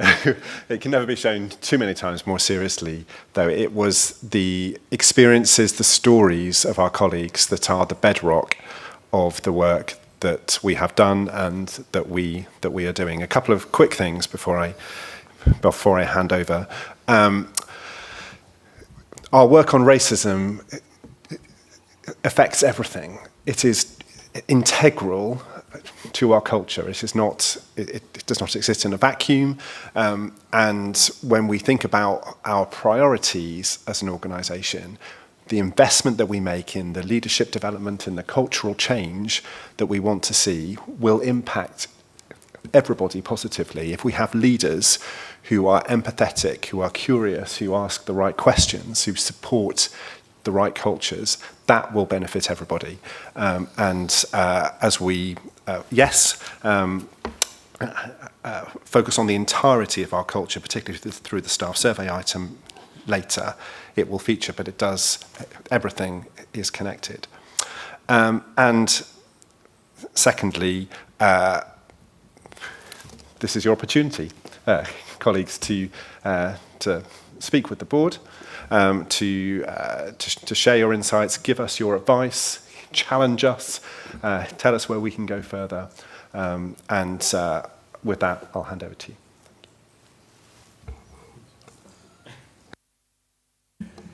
Thank you so much, and thanks for having us. I've gone ladies first, and now I feel under pressure. I'm thinking I should start with something really meaningful, but maybe to start with the journey of having been part of the video in the beginning. I think for me, having been asked to be part of that video and part of that collection of narrative, to say what's been the story for you, in this trust, having worked for the trust, and I've probably repeated this about 20 years.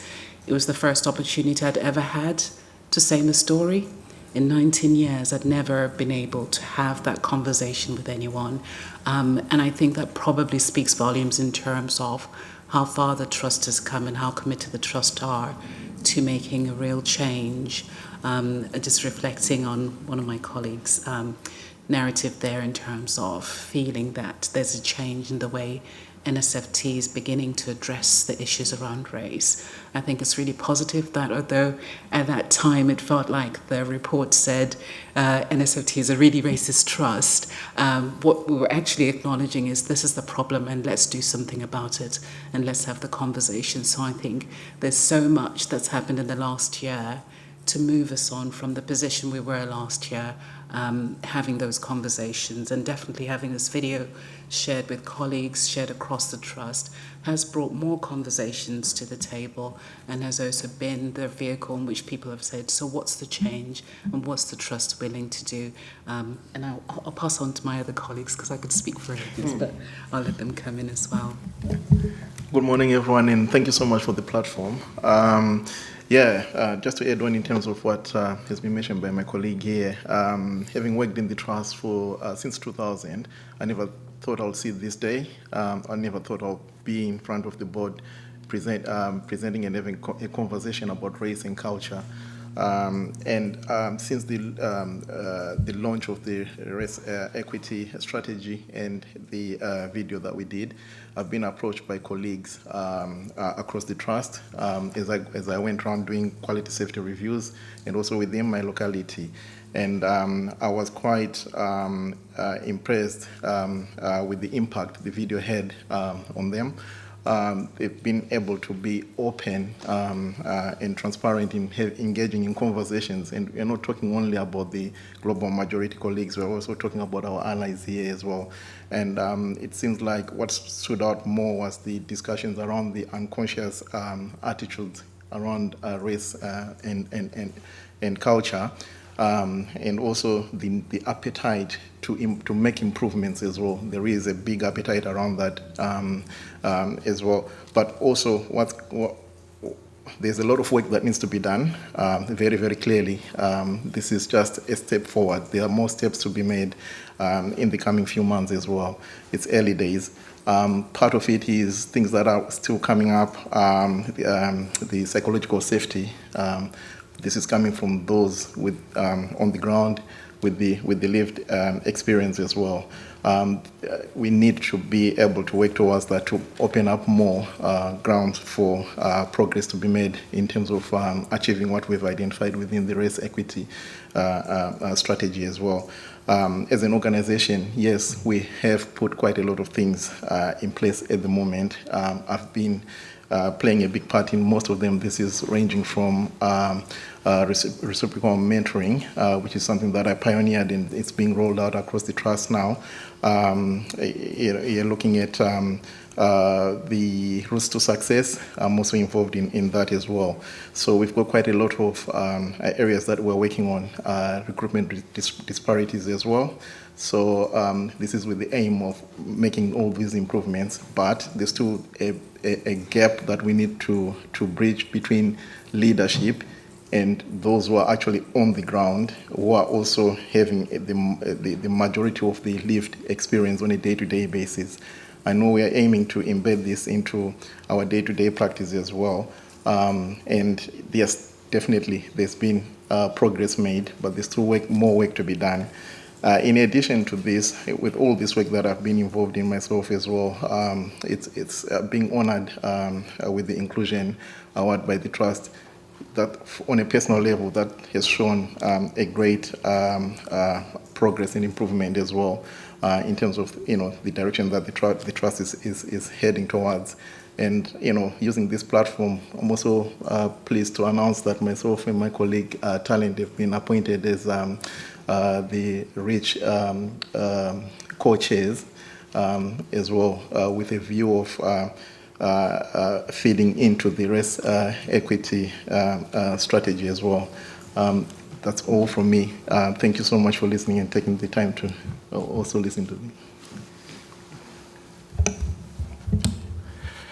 It's hard to follow that because there's a lot in there, but just building on what Talent and Percy said, is that been in the organisation 5.5 years now, and hope is a word that gets bandied about a lot, and we use it a lot with our service users and our carers, don't we? But I think from us within the communities that we grew up in, it's a word that we've used, but it's been hidden within NSFT for staff.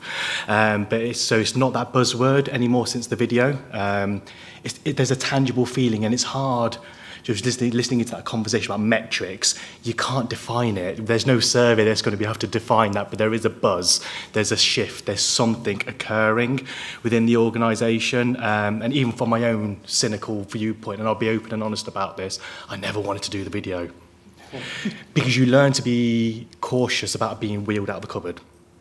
And that's been my experiences since joining NSFT. It's okay, Neil's in the room, tick. And then nothing happens. Whereas actually, I don't mind talking about it now.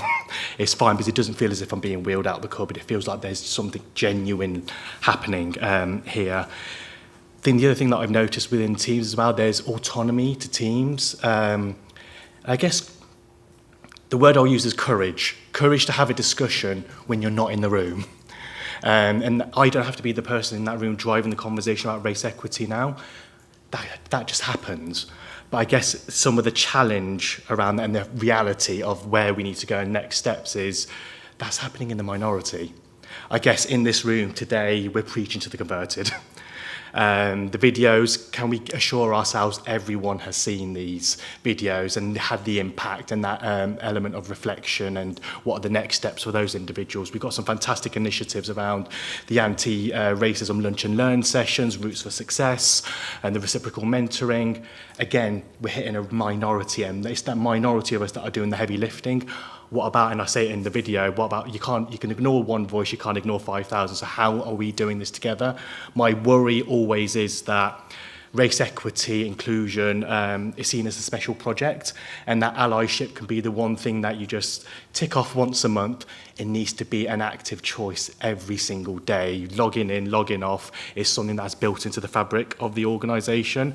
What I don't want is the video past year, and I can't believe it's been a year when you mentioned earlier, it can't just be a moment in time. We need to use it as a foundation to continue to grow, continue to build as well. But I think, I don't mean to embarrass Jason and Tom, but just talking about that buzz and the you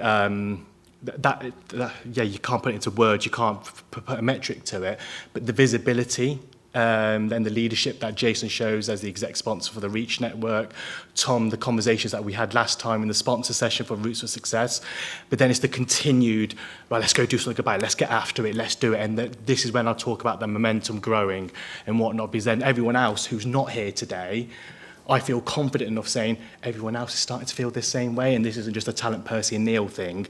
We're starting to reflect the opinion of everyone else. But similar to Talent Percy, I could carry on for ages, so I'm going to stop there. Thank you. That's fantastic. And just to echo, congratulations on being appointed as co-chairs of the Reach Network. I've seen that film so many times, and it never ever ceases to bring an emotion to me, and the candour in which you speak is extraordinary. Look, the deal you coming today is this. I want you to put some demands of us on the table, right? We're delighted to hear that you see that this is a genuine change in our organisation, but I'm really impatient, and we as a board are really impatient to see that change beyond those that we've reached thus far and provided, I love that expression, that hope. We have so much further to go. So what is your expertise, your professional advice to us as a board as to what we really, really need to focus in on at pace now if we're really going to achieve our ambition of eradicating racism from NSFT? And that's our promise, that we have to do that. What more should we be doing at pace? And let's continue this conversation. I don't want to put you on the spot here. Let's continue that conversation moving forward. So that's my kind of introduction as a chair, but I know colleagues around the table will also want to comment as well. So giving you a little bit of time to think about that, let me just bring other colleagues in too. So Tom, MC, Kath. I'm going to write these down, and I'll do it in threes. Tom, MC, and then Kath. Tom first. Yeah. So as much as I love board, I've got to say that the Roots to Success Day we had a couple of weeks ago was the best day I've had at NSFT. I think one of the most difficult and challenging, but also inspiring days. So Percy, Neil, Talent, Jason and I are sponsors. We've got another cohort of sponsors working with more junior, really aspirational members of staff. And it was a real lesson for me that day. I think Neil's got it spot on. Last year we called things out and we started the firing pistol on things, and this year we're building momentum. I think there were some really tangible things that came from that day that were feeding into the race equity plan more broadly. Before I'd even got home in my car, Neil had sent me 2 emails of really tangible things we're going to work on. I think the challenge for us as a board is we'll have to be brave, because there are some things that we can start right now, but we need to really see them through, and it's about strength and bravery as a collective board. Roots to Success is one fantastic way in which we're going to expand that programme further. Just finally, this is also going to be the focus of SLT coming up, so we're trying to identify the areas where we expand it beyond relatively limited small programmes at this stage to bigger groups. Brilliant, well said, Tom. Thank you. MC. Thank you, Zoe. I just wanted to say thank you, Talent, Neil and Percy. My name's Mary Claire. I'm a non-exec director. My day job is to be chief exec of a social housing provider. I was in Norfolk and Suffolk, but I'm now in Kent. And there are some real racial tensions in Kent.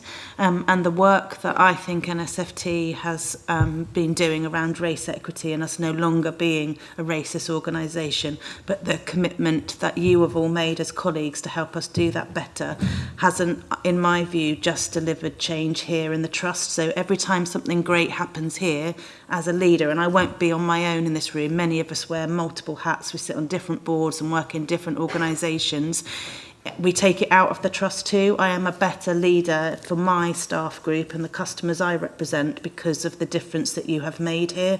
And I hope that you will go home knowing that you aren't just making an enormous difference for the 5,000 colleagues here and all of the people that we serve, but every single one of us is taking that much wider, and the impact you're having, no longer even just in these counties, is incredible. And so I just wanted to say personally thank you, and I'm an ally not just in this room but in every room I sit in, so thanks for everything you've done to help us do this better. Thanks, MC. Great words. Kath. Yeah, thank you. Your courage to have undertaken the video in the first place and everything that you've achieved over the last 12 months is very much to be commended and admired. And I wonder, would I have had the same courage to have done what you've done? I don't know. But it is amazing what you've done and how you've inspired your colleagues as well. Comment I wanted to make also relates to, we have 3 brilliant colleagues who are relatively senior in this organisation. And I think as a board, we need to question whether we're doing enough to reach the staff through the organisation, from our Band 3 clinical support workers, for example, our registered nurses who may work predominantly nights. So I think it'd be really key, I'd be really keen for us to, as a board, consider, even though we are doing huge amounts of work in this area, is it enough, and is it going to have the impact that we need through the organisation and not just at a visible level? Thank you. Yeah, we need to make this change at an industrial scale, don't we? And I keep saying that, but Jason, over to you. Yeah, thank you, Chair. A couple of points. Just coming back on what you said there, Kath. We, as Percy and Talent alluded to, they've been appointed as co-chairs of the REACH network, but we've appointed 6 roles within that network, not all from senior posts, because of the interest and the quality of the applications that we had into the applying for the chair role. So we've expanded we're calling it royally the committee of the Reach Network. We probably need to think about another name, but that's the aim of that is to reach, in no pun intended, reach into the wider organisation at all levels. So yes, we're on it, and that's a real challenge for the Reach Network. The point I wanted to raise was I delight in every time I have to meet with these three people and working with them. It's fantastic, and they are real catalysts for change in the organisation. But the challenge to us, I think it was Neil who raised it just then, is we're preaching to the converted. How do we approach and get on board the people that aren't in the room at the moment, the people that aren't sold with, the people that carry out the racist acts in the organisation? It's those that we really need to approach and meet and challenge, and how do we do that? That's a challenge for us as a board, it's a challenge for us as the Reach Network, and it's a challenge for us in wider society. So I just leave that challenge hanging there because I don't have the solution to it, but that's where we need to go next, I think. And that's what we need to come back to repeatedly, isn't it, until we've resolved this once and for all. Great. I've got Jason, Helen, and then Jason, you've just spoken. I don't know what I'm talking about. I've got Hussein, and then Helen and Oliver. Thank you. Thanks for sharing your story. It's good to see that NSFT is really making progress on this very, very long-standing and difficult agenda. I'm new to the board, new to NSFT. It's my first week, first board. I just thought I'll share my observations of having dealt with issues like this over a number of years, both locally and nationally as well. I think one of the important things to remember is about the silent voices in the race issues, because people will only talk to people who look like them. That's what research tells us, and we need to crack this and say, how do we hear the silent voices? Because they are the people who carry the weight of this enormous issue with them, and they go home with it as well. And that's one of the things that I think we need to focus on. I've introduced cultural ambassadors in a couple of organisations from the Royal College of Nursing. I'm not sure whether we have them here, but it will be good to explore that. The second thing that I've learned over the years is, unless we hold people to account, we're not going to give confidence in the system. And there was somebody on in the video who's actually said that, and I have experienced people who just stand by and watch their colleagues being racially abused as well. And my final point is, I'm not sure, because I'm new, whether as an SFT we have signed up to the Unison Race Charter, and I think we should do that as a board, and it shows our commitment to approach this issue very openly, and we want people to hold us to account. So thank you very much. That's great, saying thank you, and you know your expertise in this area is so valued as well, so thank you for that contribution. We will note it obviously, but we will also commit to taking action as a result of the whole of this conversation. Helen and then Oliver. Yeah, thank you. Thank you for everything that you're doing. Just echo colleagues' comments on that. I was going to make the point about sustainability and spread across the organisation, but other colleagues have already made that. I suppose I just wanted to note as well the kind of quite hostile political environment that we're in, and that will, prove an increasing challenge to us and be an impact on all our staff. So really even more important that we continue with this. And then also the final point I just wanted to or question was really in relation to the reciprocal mentoring programme, because my experience in another organisation with Hussein of undertaking that programme was how powerful that was as a tool. But what we've started now, which I was delighted to see, but interested to know what the rollout plans are and how far that will help us with that reach into the organisation. Thanks very much, Helen. Jeremy, would you just like to answer the point on reciprocal mentoring and obviously commitment for executive and non-executive members to be fully involved in that too? Yes, actually, so for both of the programmes referenced this morning, Routes to Success and our transformational reciprocal mentoring, we've absolutely fully expect to go further with second and third waves of those programmes. We want to evaluate the first waves, which will take place, I think, for both of these. The Routes to Success is about a 3 to 4 month programme. We'll conclude in the beginning of June. Reciprocal mentoring over the course of the year. We will learn from the first wave and see how we can go further. But the particular point around the reciprocal mentoring is, yes, it's about a partnership of equals in that mentoring relationship, but that those equals, as the two members of the pair, are reflecting on the impact for the wider organisation, not just the personal learning that they gain from taking part in that. So that's what we'll want to evaluate. Thank you. If I could just add, then that would be really helpful to bring that learning kind of back to the, I guess, People and Culture Committee and into board as well, because certainly that collective learning from the programme I was previously involved with was really, really powerful. Thank you. Yeah, 100%. So let's take that as an action, that we will take that learning at the appropriate time into the People and Culture Committee, if that's okay with you, Paul, and that there'll be an update to the board as well. Thank you. Oliver. Thank you, Chair. It's really lovely to meet you, and thank you so much for coming today. I was curious about a couple of things you said in relation to psychological safety, and so I've got two questions for you. So one is, what's your view on how we're going about creating that psychological safety for all our 5,000 plus colleagues, whether we've got that right or whether we could do more?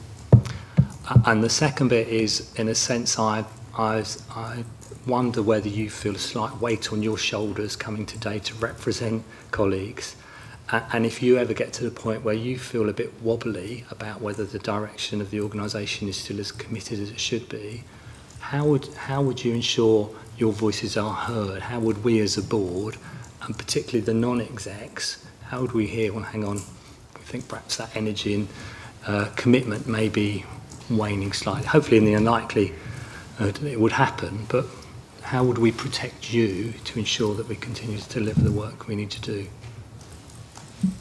Thanks, Oliver. Who would like to? These gentlemen, they keep asking me to go first, which is always fantastic for me. Really good questions there. So one about psychological safety and the other being about weight. I might leave Percy to look at the psychological safety one. I'm chickening out. I'm just going to pass that one on. But I think I want to go back to the one around weight of responsibility on my shoulders. And I just probably want to go back to something I said in the video around the reason I'm engaging in this conversation, and part of my motivations in really ensuring that whatever conversation we're having now influences the future. So I feel generation of women who've become nurses. My aunt was a nurse in the NHS about 40, 50 years ago. I've got my cousins, I've got nieces, and we're all working in the NHS, and I can see within my own social context that a lot of my family are going to end up working in some health service or the other because of the aspiration, because what surrounds and the conversations they engage in. So for me, this almost feels like a moral obligation to be part of this conversation, to be part of what makes the change. So whenever I feel like it's becoming weighty, I just have to look at my daughter's eyes and realize where the fight is. It's about ensuring that the NHS or whatever health service comes in the future supports a much fairer system for that next generation. And I suppose that's what helps me balance. And talking to my lovely colleagues, because we're doing it together, we're not on our own, including some of my white colleagues who are allies who will say to me, that was really difficult, how did you get on with that? And that allows me to have that conversation. So should I pass the psychological safety on to you? Thank you. Yes, definitely. Psychological safety is one of the most essential elements of this in terms of driving forward some improvements. as I mentioned earlier on, just talking to colleagues on the ground, it's quite clear that they're closed in.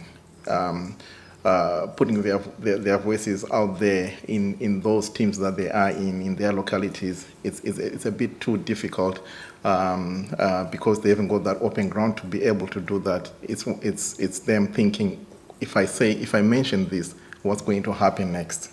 So this is where then earlier on I mentioned the need for us to be able to work with managers and leadership within our localities and empower them, and also provide that psychological safety for them as well in driving these improvements forward. There is a massive gap in between, and also one of the other things that I've picked up on is the training that we're offering. Is it mandatory training or it's an option? If it's an option, it's going to take us the next 10 years to actually make these improvements. So we need to revisit that and actually see if we need to make that mandatory training. So I think that's what I'll present to you today and see if that can be an action to look into.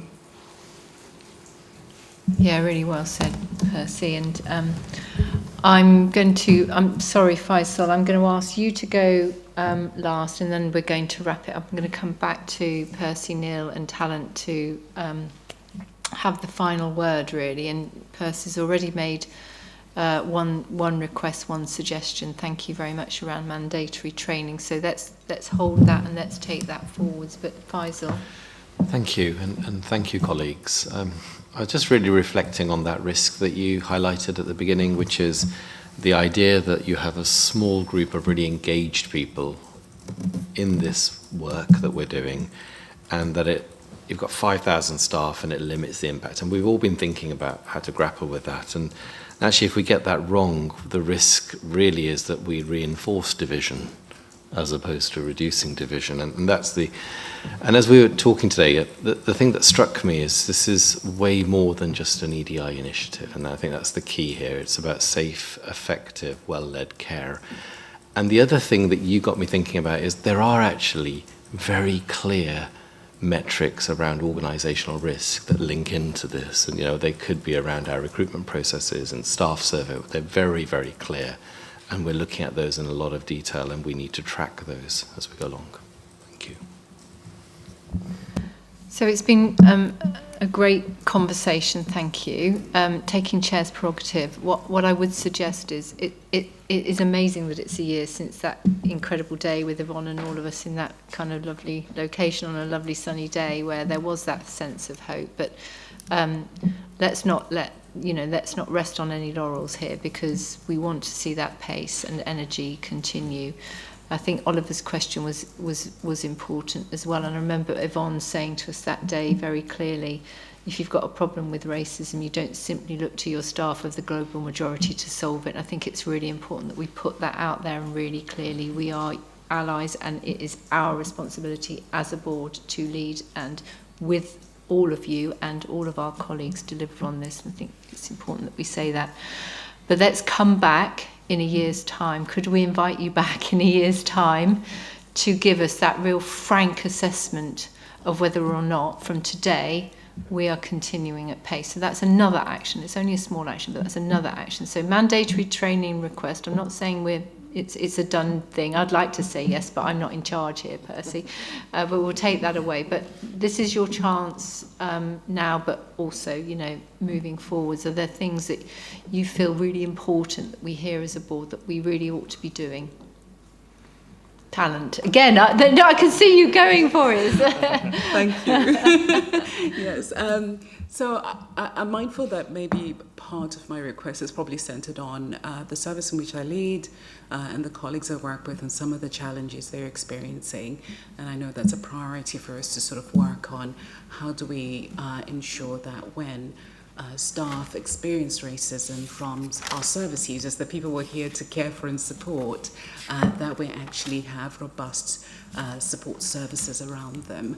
And so I suppose one of the things I'm really excited about hearing within this board is that a lot of people around this board where many hats and are engaged in so many other services that they provide. And I know one of the key issues, and it's part of our race equity, I'm looking at Stuart because it's around sort of the rest on their race equity strategy, like how do we engage in working with our police colleagues, for example, to strengthen some of the responses when staff experience racism. So I think my ask is really just that engagement with our partners, our any other organisations that can help us support staff when they've lived some really challenging experiences, post and through what support we can sort of gather to really support that mechanism for them post-traumatic events.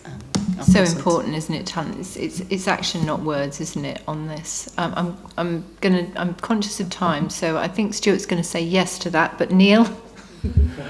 I guess just building on what Talent was saying and what Tom was teasing a bit earlier on, but just let's get out in the open. We need an anti-racism policy within the organisation. Because I think, Helen, you said that politically the world's dividing us at the moment.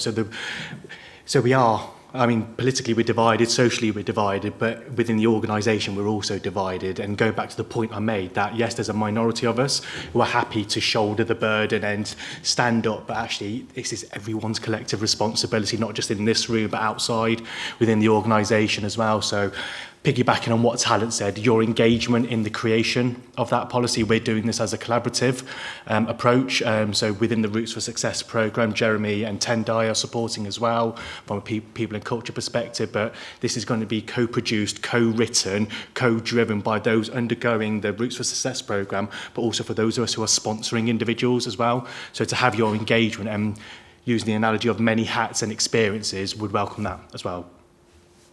It's really important, Neil. It is definitely a yes, but Tom's going to be more articulate than that. Well, yeah, thanks for raising it, Neil. I didn't plant that question. I think it's really important. I think that's really important. It's something Neil and I want to work on and develop, and we'll bring that back.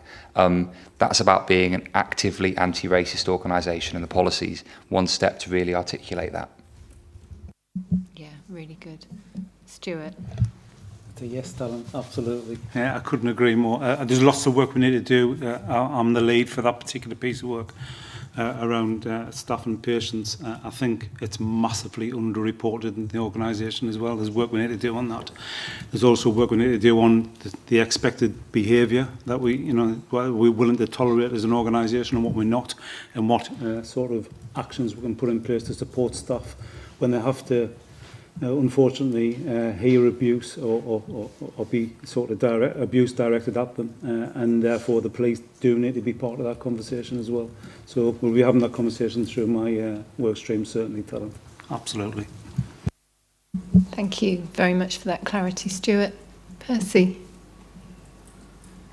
I think that's all. I don't know whether there's another question that we haven't actually addressed.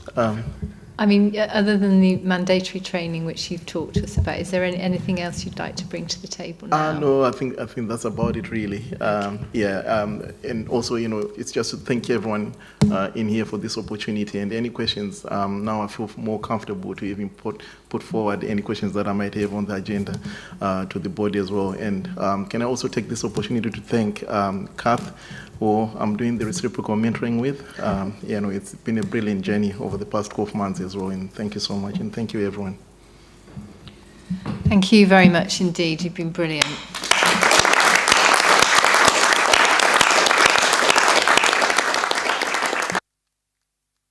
Can we formally note the actions arising from the conversation that we've had today with our colleagues Percy, Neil and Talent, and can we put on record our enormous thanks both for coming today but for all of the work that you're doing to ensure that we reach our common goals on this. Thank you very much indeed. I'm now... Caroline's leadership in all of this. It's important to acknowledge Caroline's leadership. Oh, yes, sorry. And you didn't notice that I was being prompted there at all, did you? But of course it comes to me spontaneously that it is really important to say that Caroline Donovan has been absolutely instrumental in making a reality of the fact that we we acknowledge that we are a racist organisation, and we acknowledge our absolute commitment to do something about it. So can I put on record as well our thanks to Caroline's leadership in this too. Great. In terms of the agenda, I'm going to go to break now, if I may. I'm going to give you 5 minutes to grab a cup of tea or coffee and then come straight back, please, and then we'll carry on with the remainder of the cultural conversation, which Jerem is going to lead. Percy, Neil, Talent, you're very welcome to stay for that conversation because obviously it's incredibly relevant, but appreciate if you'd rather slip away now, you're very welcome to as well. Thanks very much, colleagues. Back in 5.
Here's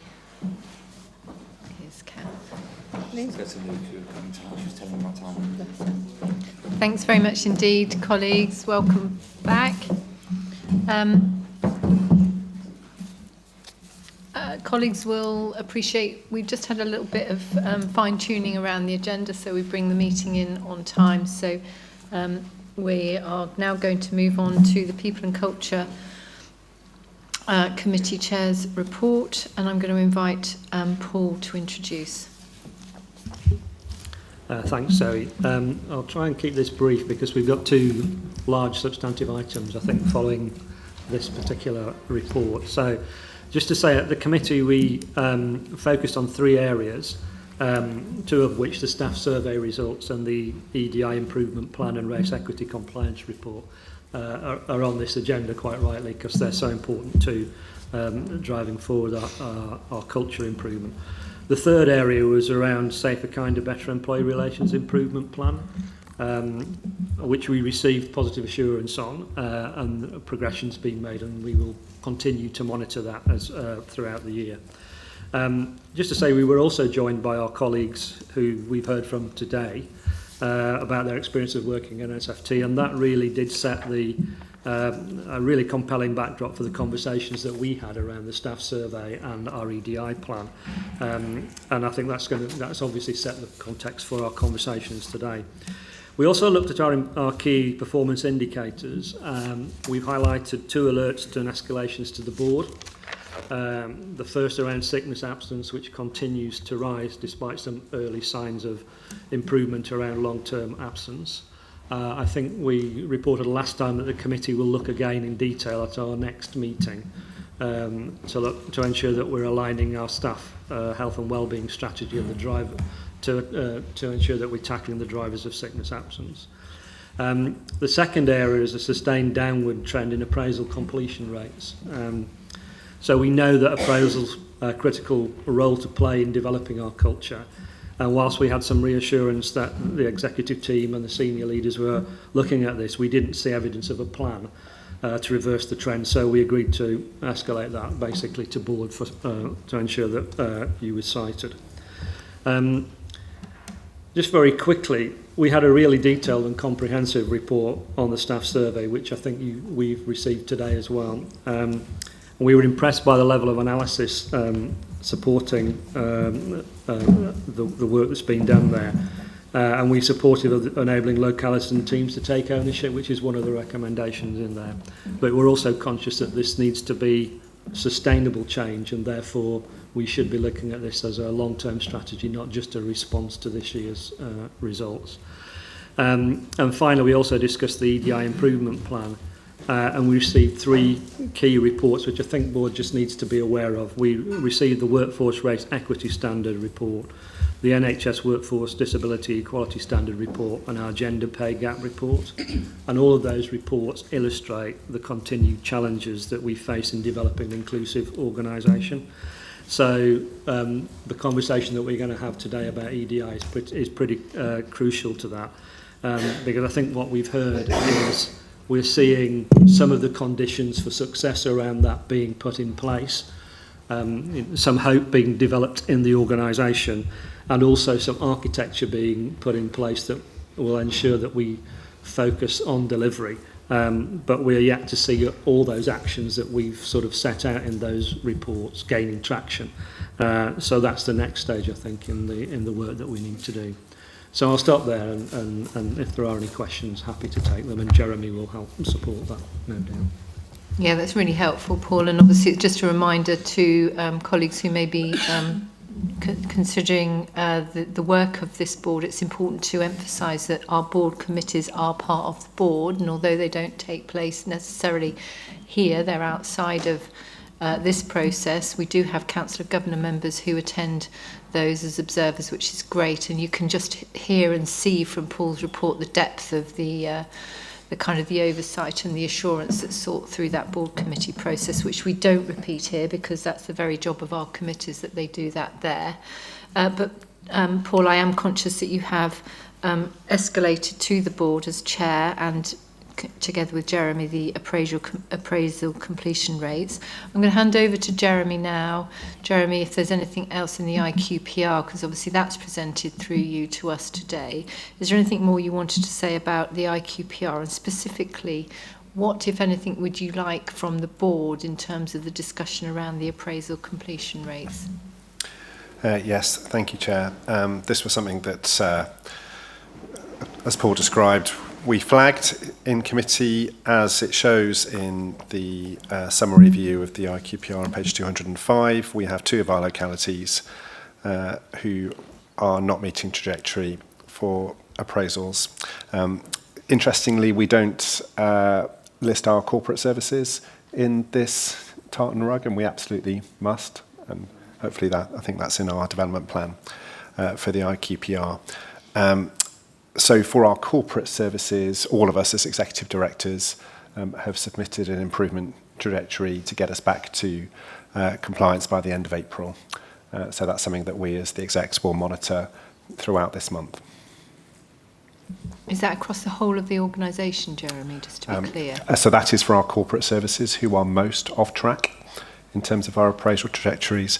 The performance in Central Norfolk and in West Suffolk, which are the 2 off track, in this IQPR, we are managing through the QPG performance meetings that we have with those localities.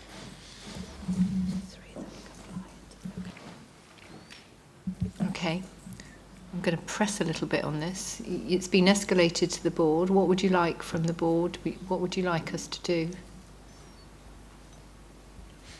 I'd like the board to be really clear about when it would expect compliance to be recovered to, particularly for those 2 localities, and to note hold corporate directors to account for achieving the end of April target that we have set through execs. Thank you for being so clear on that, Jeremy. That's helpful. And Kath, I'm going to bring Kath in as well as to what's going to happen in terms of exec action moving forwards from this discussion. Yeah, thank you. And just to reiterate what Jeremy said, Jeremy escalated to the executive team in relation to corporate compliance concerns regarding appraisals, and each executive director that has where their team is non-compliant has committed to achieve compliance by the end of this month. And in relation to 2 of the 5 localities that are non-compliant, this is being picked up through the quality performance group meetings that we have with those localities, with recovery trajectories requested. And just in terms of, that's really helpful. I mean, this is an illustration, isn't it, that this is a kind of a coordinated approach rather than we talk about it in board and nothing happens. It's about, you know, someone's pulling the levers and something's happening as a result. But Paul, in terms of being chair of the People and Culture Committee, would you expect to see something specific on that come back to your next meeting, or are you happy to pick that up through the normal performance monitoring that you do? Sorry, I think I'm happy to pick it up through the IQPR. I guess the narrative there would explain what actions have been taken to get us back on track. So if the narrative covers that, that'll be sufficient, I think. Kath, thank you. Thank you. And I think in terms of the next People and Culture Committee, the data will have recovered through the IQPR, but maybe part of the discussion could be in relation to the sustainability of this.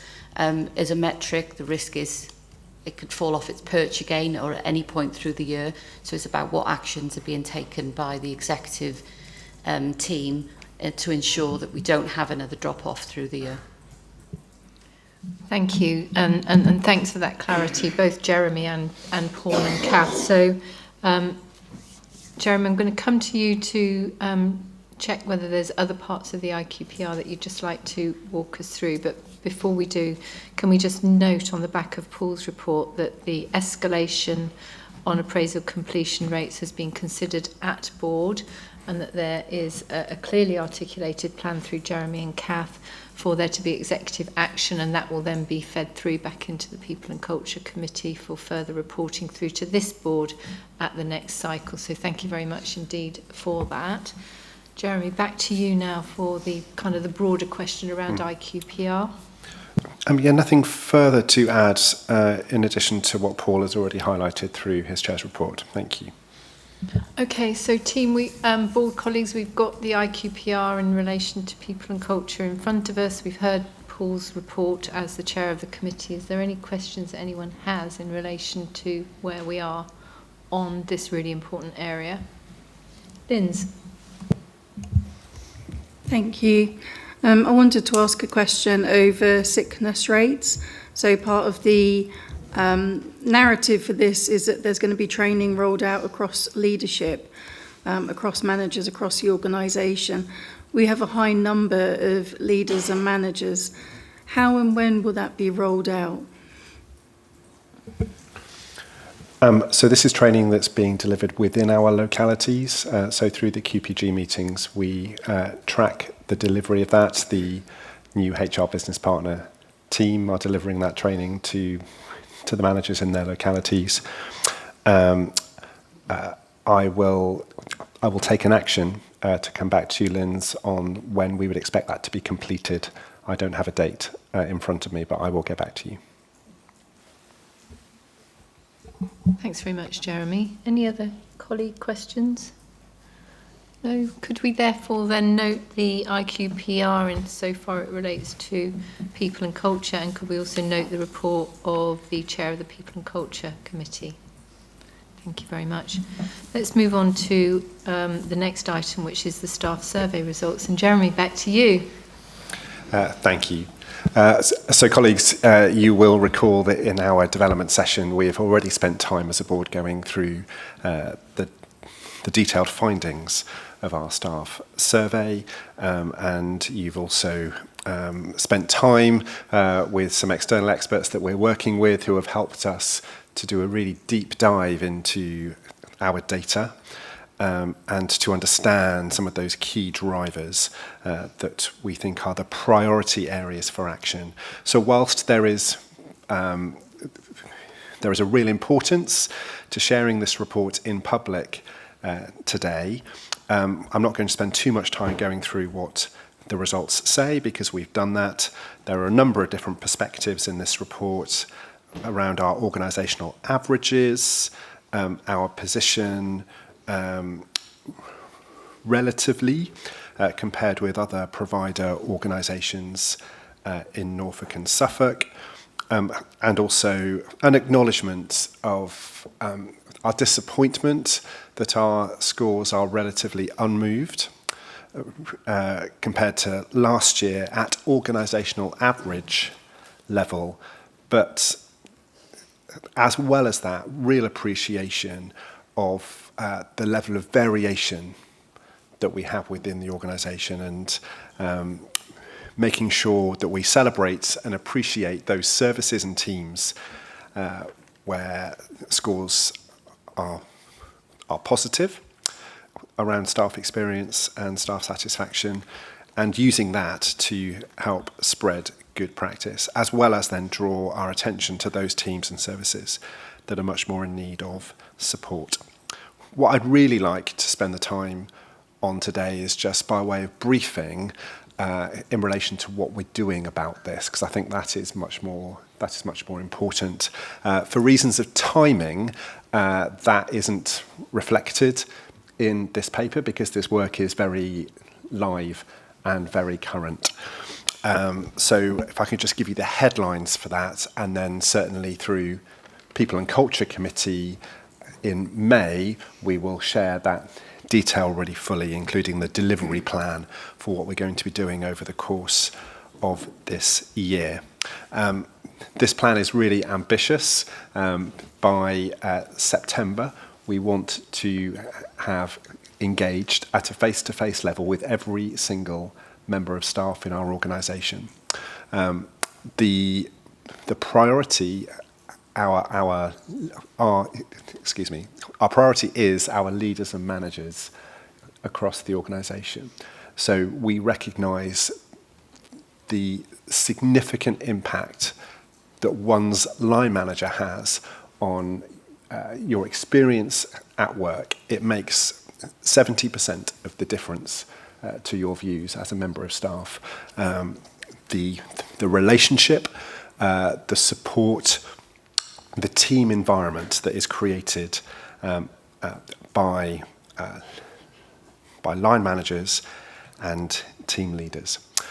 And the programme of work, and we've shared that programme of work with our senior leaders yesterday. So we had our senior leaders session at Helston yesterday with over 100 of our senior leaders, and we've shared with them the plans for that. Those plans are founded on the analysis that we've done with experts on what that data is showing to us.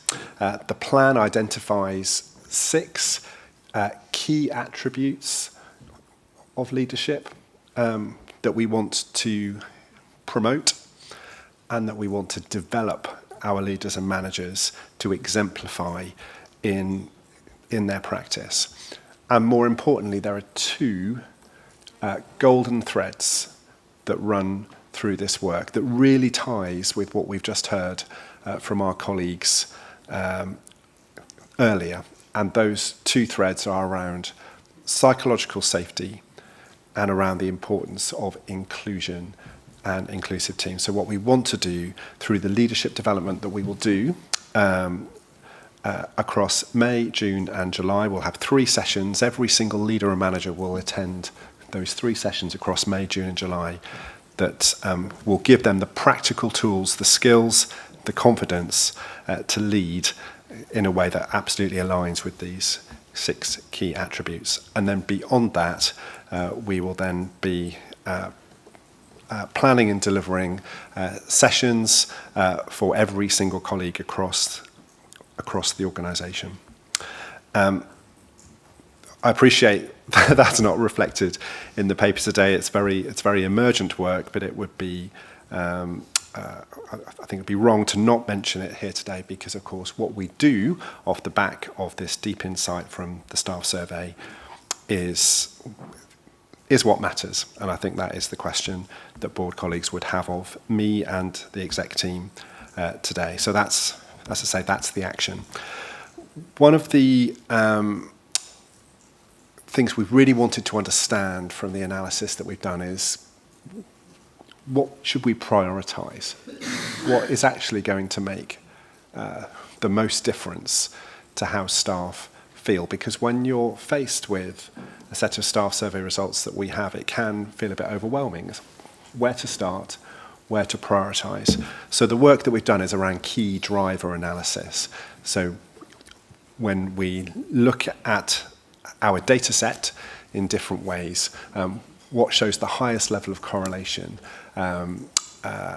with staff engagement, and that shows that it is about staff feeling free to speak up, to have the confidence to do so, to work in an environment where they feel consulted, where they feel informed, and where they feel they have agency to initiate change, to be involved in change, rather than just being on the receiving end of other people's decisions. And that is why the freedom to speak up element is one of the 2 golden threads that go through all of this work. The other golden thread, which is inclusion, which I know colleagues will understand, but it's really important, is that inclusive teams are better places to work. They make better decisions. They provide better care. And there's really tangible links with the quality of care that we provide to our patients and service users through this work. It's not just about staff in isolation. It's all considered in the round. Finally, within the report, as well as everything that I've just described, there are other actions taking place too, both by way of communication with our staff. That is well underway. We started that when the results were published a month ago, and also then through our localities, them recognising what the variation of results is within their own locality, where to prioritise, which teams to work with, where they can have the biggest impact in the improvement that we want to see, and again through the QPG conversations that we have with our locality leaders. We are supporting them and holding them to account around the individual actions they're taking at locality level to make sure that their own staff feel heard, because that is the crucial test as we work through this. So I'll stop there and take questions and have conversations. So thank you. Thanks very much, Jeremy. Thank you for introducing it, and thank you for your focus on what needs to happen next, which obviously we're really concerned about as a board. So I'm going to look for colleagues to come in. I've got MC, Julian, Kath, Jason, and Oliver. Shall I come in at the end? Yeah. Kath's going to come in at the end. So MC first. And Paul. Thank you, Jeremy. I am going to push a bit hard on this one because if I'm honest, I feel like there's a lot of information to absorb, and I get that that's the challenge. But as a board member, I don't think I can sit here easily and articulate to anybody in the trust what is it that we're going to do to fundamentally shift the dial on this. So if I go through your report, phrases that come out are things like, we're going to support to understand, we're going to help shape priorities, we're going to think about how we scope out interventions, we're going to focus our support, we're going to do long-term improvements, we'll improve our engagement approach. But I can't easily articulate from your paper what it is we're going to do. And we had a discussion on this at private board last time we met, where I think the level of engagement from our staff is exceptional, and it should speak volumes actually of a cultural shift that has occurred at the Trust, and I don't think that we should lose sight of that. But I would absolutely advocate over and over again for us to pick one or two things this year and to do it really, really well, consistently, never stop talking about it, absolutely have it within our heartbeat and our DNA. And I fear that what we've got here is a bit of a beast that we're holding, and I would push us to be as concise on this as we possibly can. Yeah, I think that's right. This is a theme that comes through, isn't it, for us as board members, is being absolutely clear on what our priorities are. We can't solve everything all at once, but absolutely knowing what action we're going to take and what we anticipate changing as a result is key. Jeremy, I'm going to ask you and board colleagues, because this is not the Chief People Officer issue, this is all of our responsibility. We are a unitary board. We all have stake in this, so I'm not going to make this a to and fro between us and Jeremy, so I'd encourage all colleagues to come in, please, in response to this. But the points that are being made in this round of questions we'll come back to as a group, okay, so rather than take them one by one. So MC's point is, what are we going to do and in what priority, and where's the narrative, I think. I'm going to go to Julian next. I reflected on the fact that there is a theme of staff feeling under too much pressure and too much change. And it really behoves us to, I think, articulate the transformation that we're trying to do through the large-scale transformation program, through the EPR, and the improvements in performance that we're seeking, which are all huge things that we don't want to hold back on. To be able to say that we are going to achieve these things and prioritise them together in a consultative and collaborative way, and make the space to do those achievements. And I'm not sure how we articulate that, but that theme is not coming through strongly enough for staff. And however we do it, I think we've got to do that in some way. And it is the key challenge of management, isn't it? You know, to prioritise and manage workloads.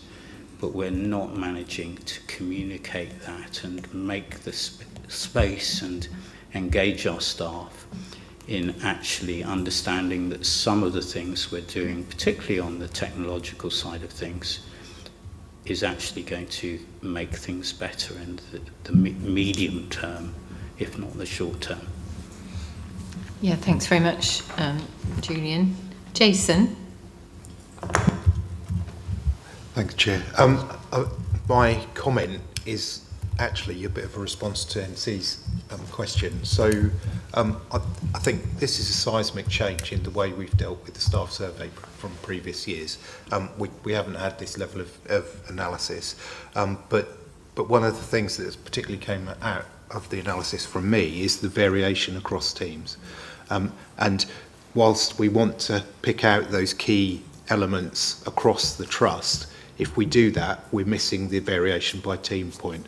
And that's why it's key for us to get the local management engagement and the approach at a local level to ensure that we're dealing with the issues in individual teams, not what we perceive to be an issue over the entire trust. So just wanted to raise that point.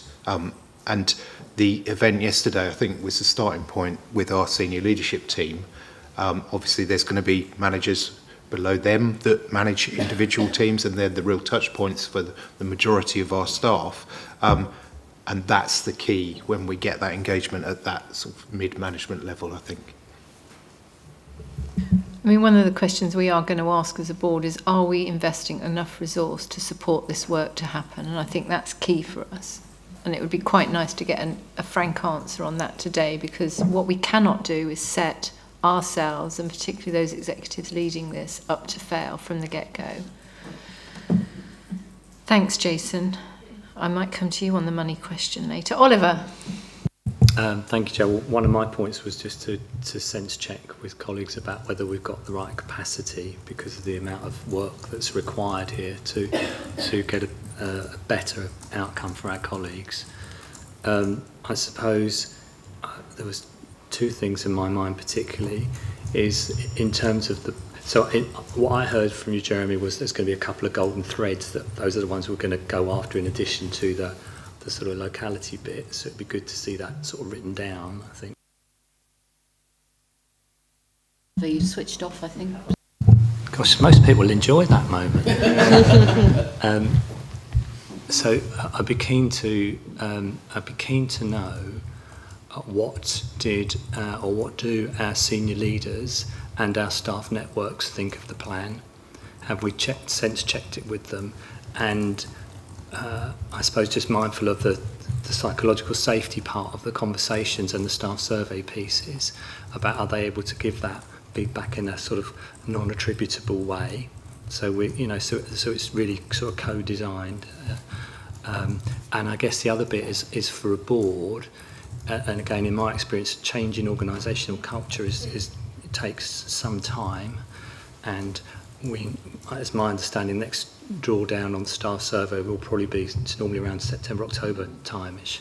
So what does that mean for us as an organisation, and how likely are we to be in the same or similar position next year because of the scale of the work required? So it's just that sort of realistic sense check about the amount of work that's required, and it's not going to be, in my view, an overnight fix. It's going to take time to build trust, do all the things that you've described.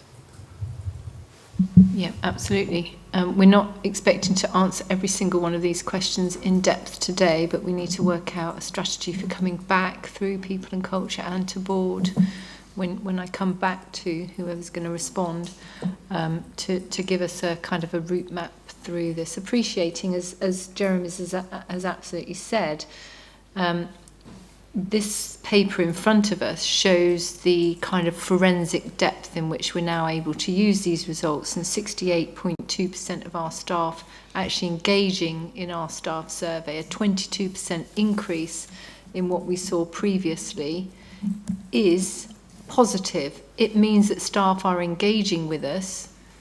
It's deeply troubling, I think, more than disappointing, that our survey results are still where they are, but what's encouraging is that we're going to have a plan to deal with it. So let's keep our eyes on that kind of context. But yes, there's a window of opportunity. I've got it, yeah. A window of opportunity, Oliver, between now and when the next staff survey drops for us to be seen to be taking really effective action here. I've got Katie and Helen as well, but I've got Paul next, and it's actually Kath who's going to sum up, and then Jeremy, you're going to have the last word. So Paul next, please. Thanks. Yeah, I guess I was just reflecting on what C said. The culture is a bit of a beast because it's everywhere, isn't it? So how we sort of understand the impact of our day-to-day actions and also the actions of our senior leaders in the organisation and more junior leaders, and the way in which people work together all sets the tone and has an influence on culture. So what I'm hearing, I guess, is that part of what we're trying to do is not only tackle those things that are hindering the development of culture, but we're also trying to shift the responsibility and ownership of that to local level, rather than it being something that is just done by people at the top of the organisation. This is something that needs to be owned and by everybody in the organisation.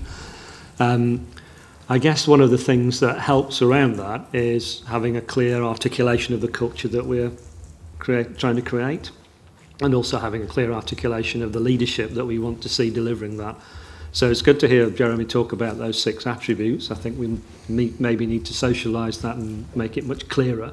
But I think also as part of this programme of work, being able to articulate much clearly what we are hoping to see in terms of the culture in our organisation explicitly, and we as a board being able to articulate that very clearly and simply, I guess, in all our work would be quite helpful.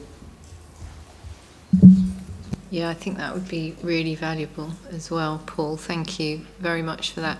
I think we need to think about the sort of the mechanisms by which we as a board respond to this as well, because we have our committees, we have our board strategy days, and we have our board, and I just need some assurance that we're getting kind of the balance of the discussions right. This is very, very important, and as much of this conversation ought to be happening in public as we can possibly achieve, appreciating we can't have 4 or 5 day board meetings, but we have got to think quite carefully about how we have that conversation and how we're very transparent about the scale of the problem we need to solve and what we're going to do about it.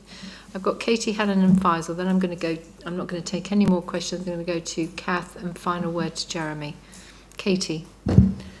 Yeah, thanks. This is an enormous conversation, isn't it? Because we're intertwining both the how do we do it, how quickly do we do it, where do we focus our attention, and what do we want to do.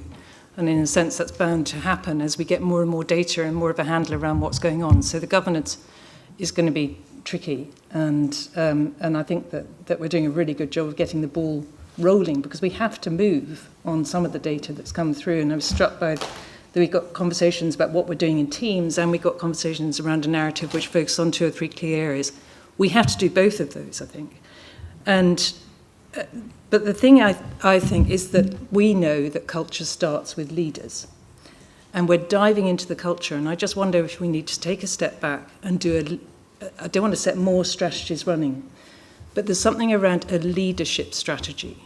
Where have we got gaps in our key clinical leaders? What are the real themes that we're trying to develop in our leadership capability, which will bring the skills and the competence that we need for psychological safety? And are there specific issues around localities which have got to be addressed in the immediate and the short term? Because I think we need, on a small number of pieces of paper, something which will give us direction and pull some of this together. And it seems to me that all of this tracks back to a leadership strategy, a strategy for our leaders, without it going into too much detail, because we're diving into a strategy for the culture, but actually it's our leaders who are going to develop that. So it's like a heat map almost for the organisation.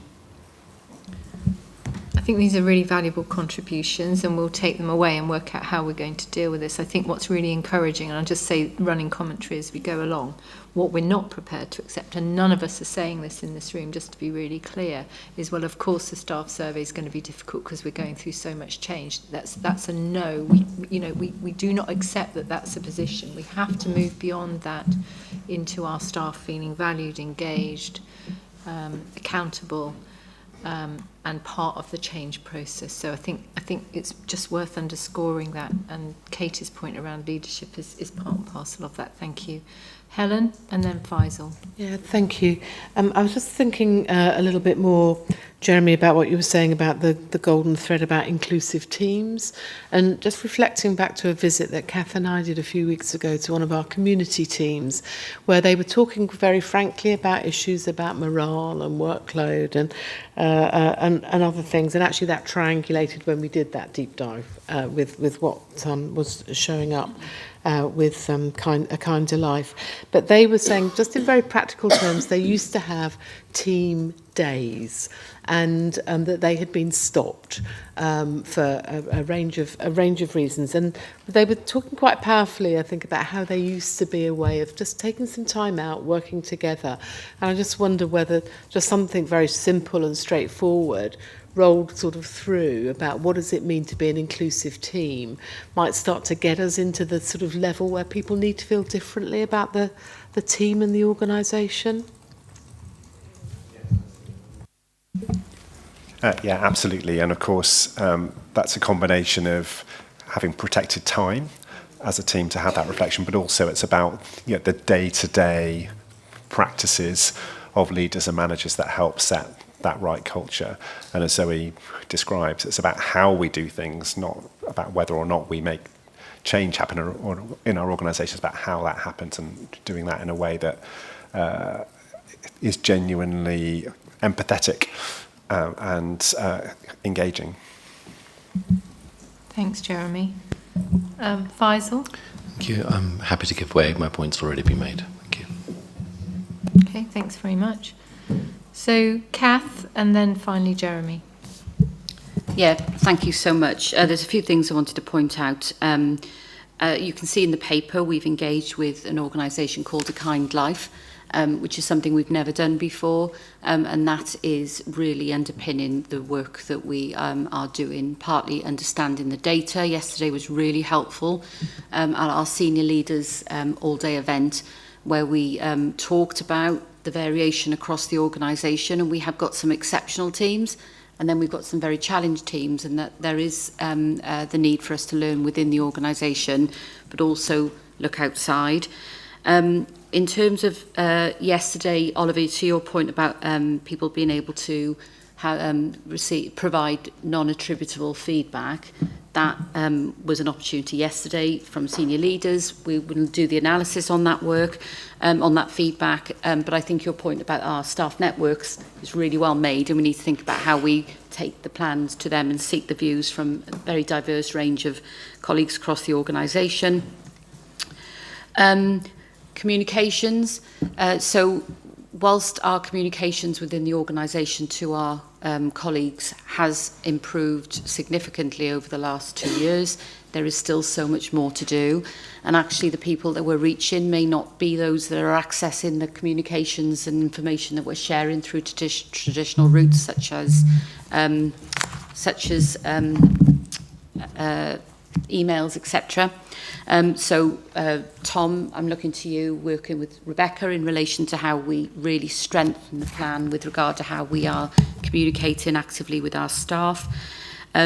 We have 1,400 staff in our first wave of a focus with regard to the work we're doing with Kind Life, targeting senior and middle managers.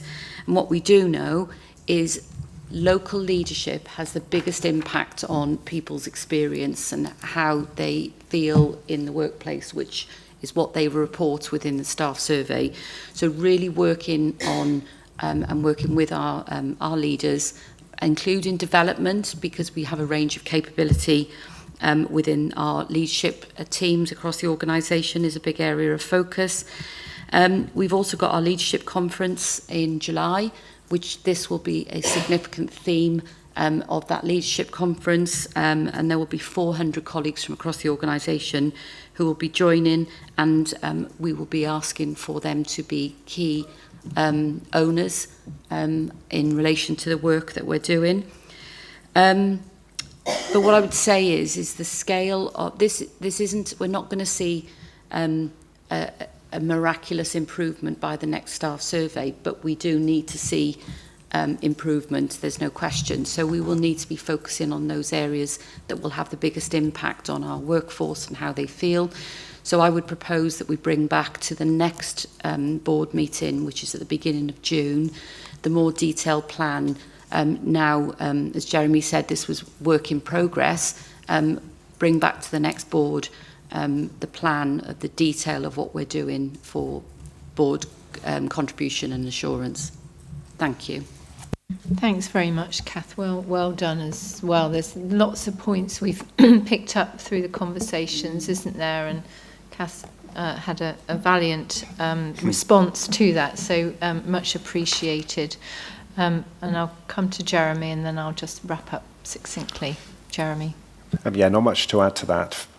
Firstly, can I say thank you to all colleagues for your wisdom, your insight, your challenge. I'm taking all of that away on behalf of me and the exec team as we refine this. And thank you, Kath, for picking up on so much in relation to those queries. I will make available later today to Ned's the slide deck from yesterday. I appreciate it. It was difficult to convey to you verbally what the plan is. It's very, as I say, it's very emergent, not available to include in board papers.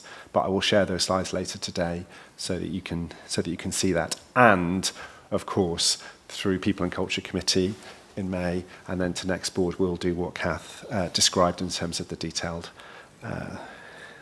plan. Thank you.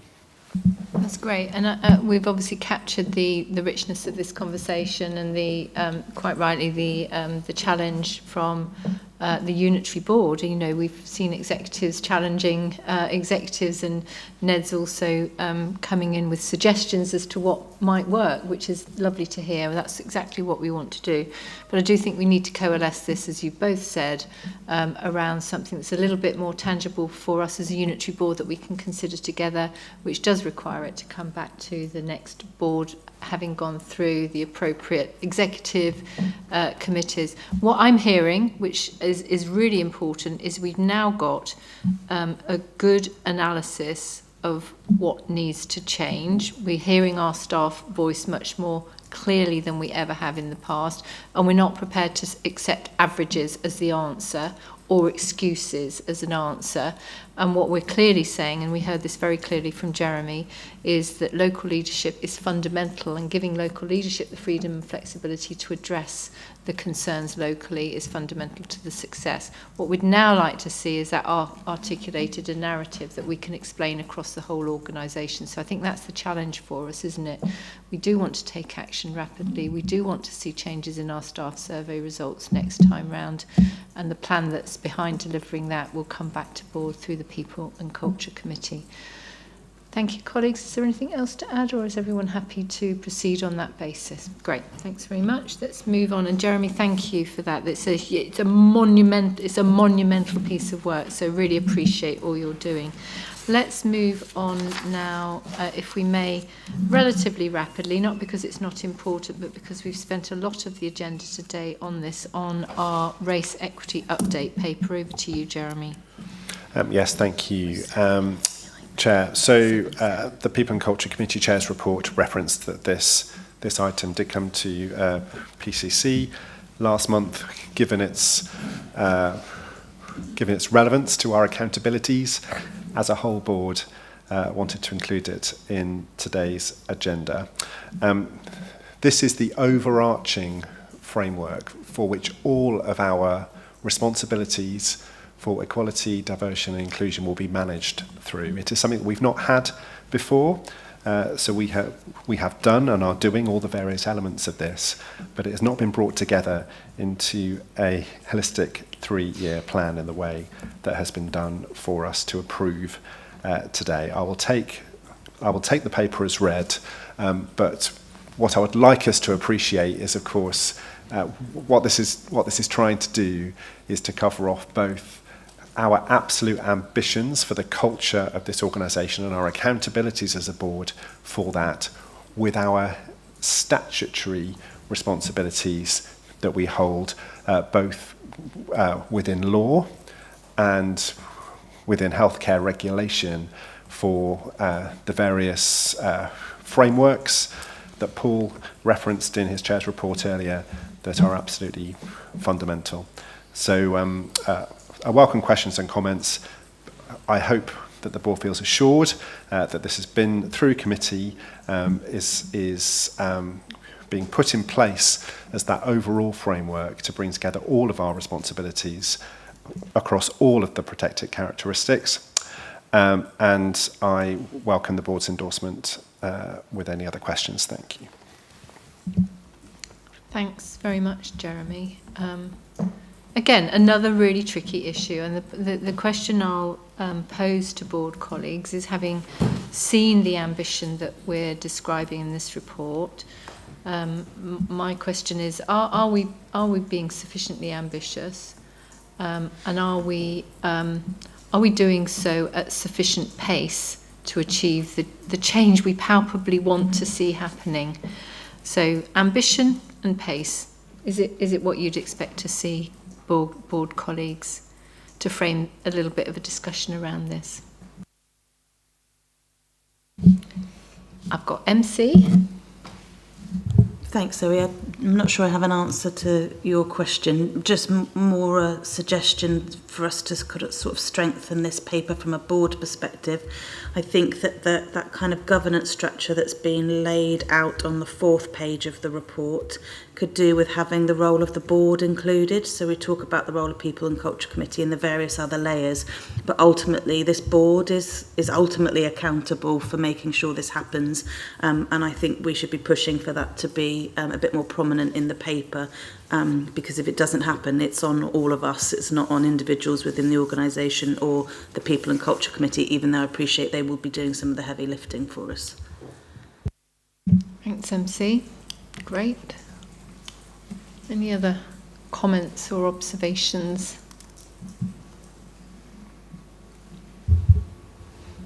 Julian. Jeremy, I think it's a good plan. I like the PDAI approach to it all, and the emphasis on data to drive improvement. I wonder if we're going to actually use that at locality level in the way that we've done for the staff survey as well, in order to highlight areas of the organisation that are doing well and as benchmarks, and those that are struggling and need more support in the same way. Yes, thank you, Julian. And I'm pretty sure we will have variation within the organisation as well that we don't yet appreciate. And each of the 6 themes, it's certainly in the race equity plan, have identified KPI trajectories. Part of that is about building the architecture to be able to report on this more frequently than we currently do. I will take away the challenge around locality level data, because I think that's fundamental. Yeah. Thank you. Thank you very much. I've got Linz and then Tom, unless Tom, your point is specifically on this. No. Linz. Thank you. My point actually builds on that one. So I was really pleased to see that we've got some specific key performance indicators that we'll be tracking at People and Culture Committee. I think that tells part of the story and will show the direction of travel, but it would be really helpful as well to hear the experiences of our colleagues as well, to make sure we're able to triangulate that, and make sure that, well, from what we heard earlier as well, that this does reach all 5,000 of our staff.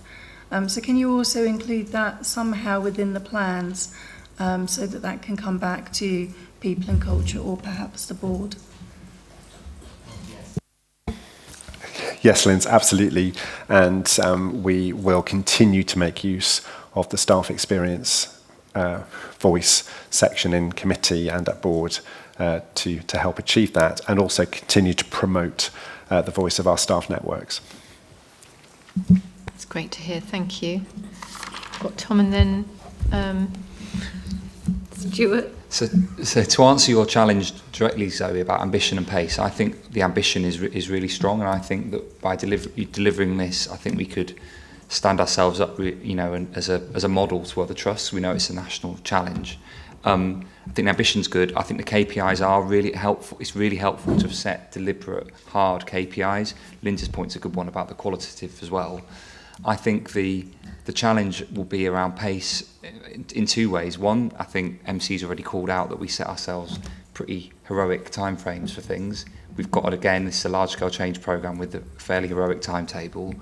My concern will be we're dealing with a systemic problem that people have been confronted by for years, and when they feel the confidence that things have really changed, not temporarily, but properly, I think that will be a challenge for us, and I think that might take longer, and that's something we need to bear in mind, I think. Thanks very much for explaining that, Tom. I've got Stuart, then Helen, and I'm going to wrap. Thanks, Chair. So I suppose just around the KPIs, I think there's just a word of caution. I think we've got until the end of June to do the baseline work and analysis, and I think that may change a number of the KPIs, plus it introduce a number of other KPIs into the lists as well. If I just look at my sort of area that I'm leading on, I've got one KPI, which is 50% reduction in harassment, but I think there'll be the number of incidents that we report to the police. I think there'll be a number of other things that will add into that once we understand the scope and scale of the problem that we're dealing with. Thank you. Yeah, I think it's universally accepted that it's great to have a series of measurables on this. But yeah, appreciate that may change. Thank you. Helen, then Hussein. Just taking it beyond sort of a locality level, again, welcome the setting of KPIs, notwithstanding the complexity that Stuart just highlighted. But do we take it forward down to an individual appraisal level? Do we set an appraisal target for managers in relation to EDI? We could establish that every manager should have a specific target in relation to this issue, because it's such an important issue for the organisation.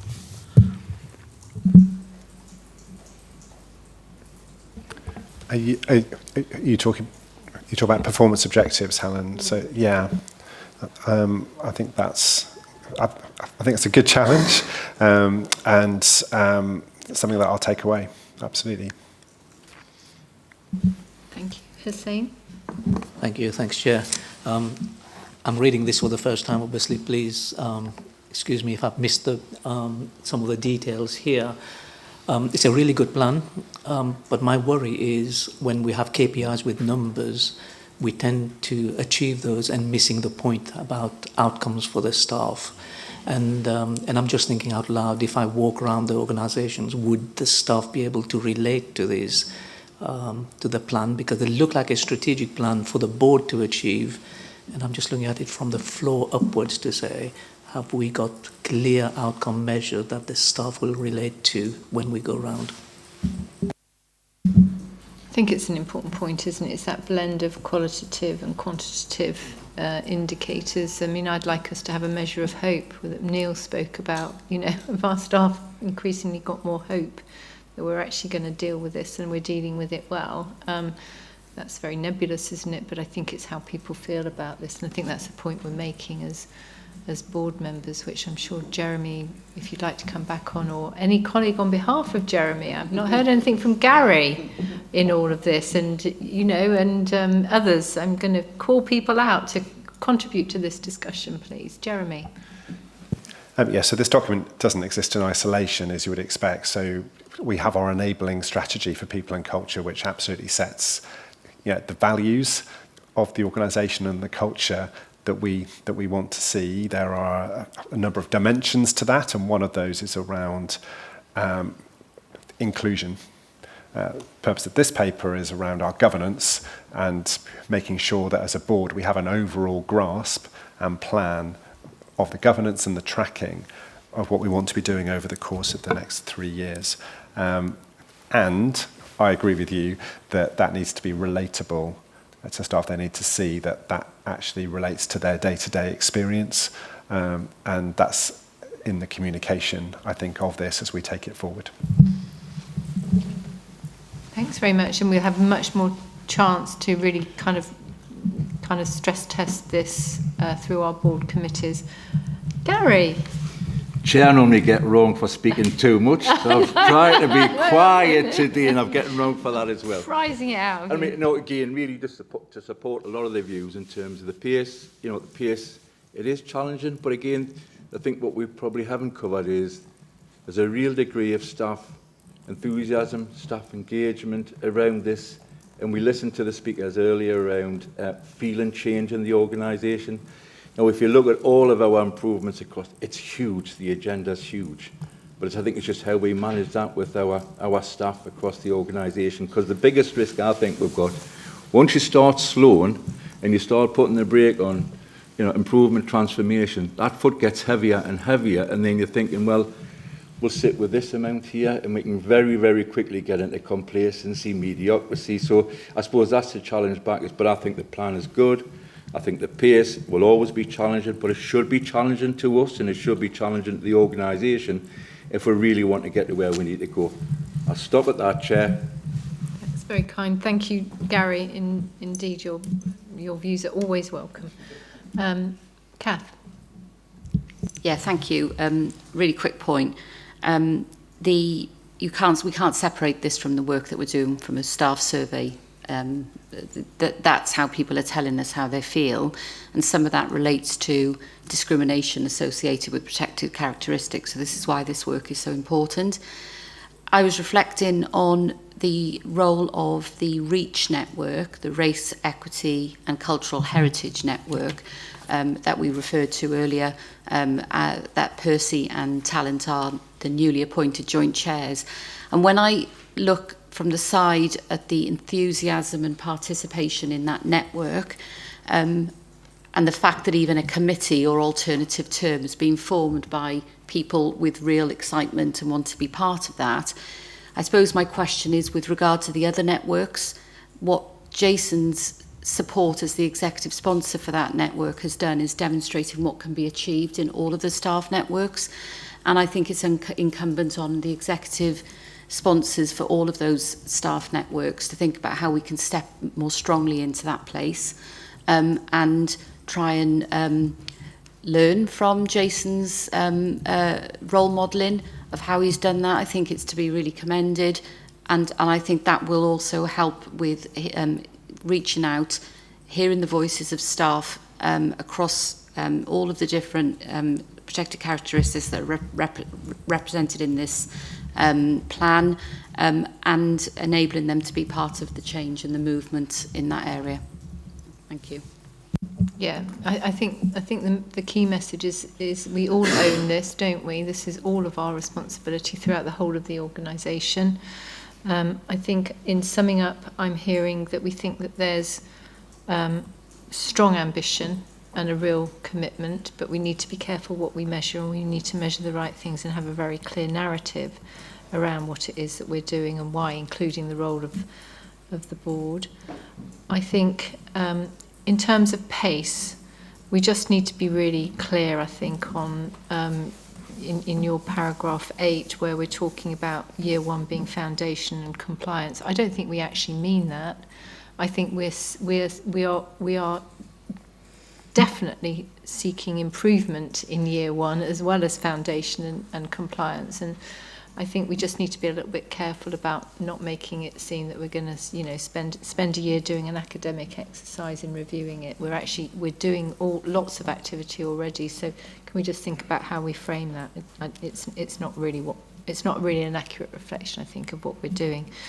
So look, with all of those comments in mind, I'm just going to check in with Jeremy if there's anything you'd like to add to that, Jeremy.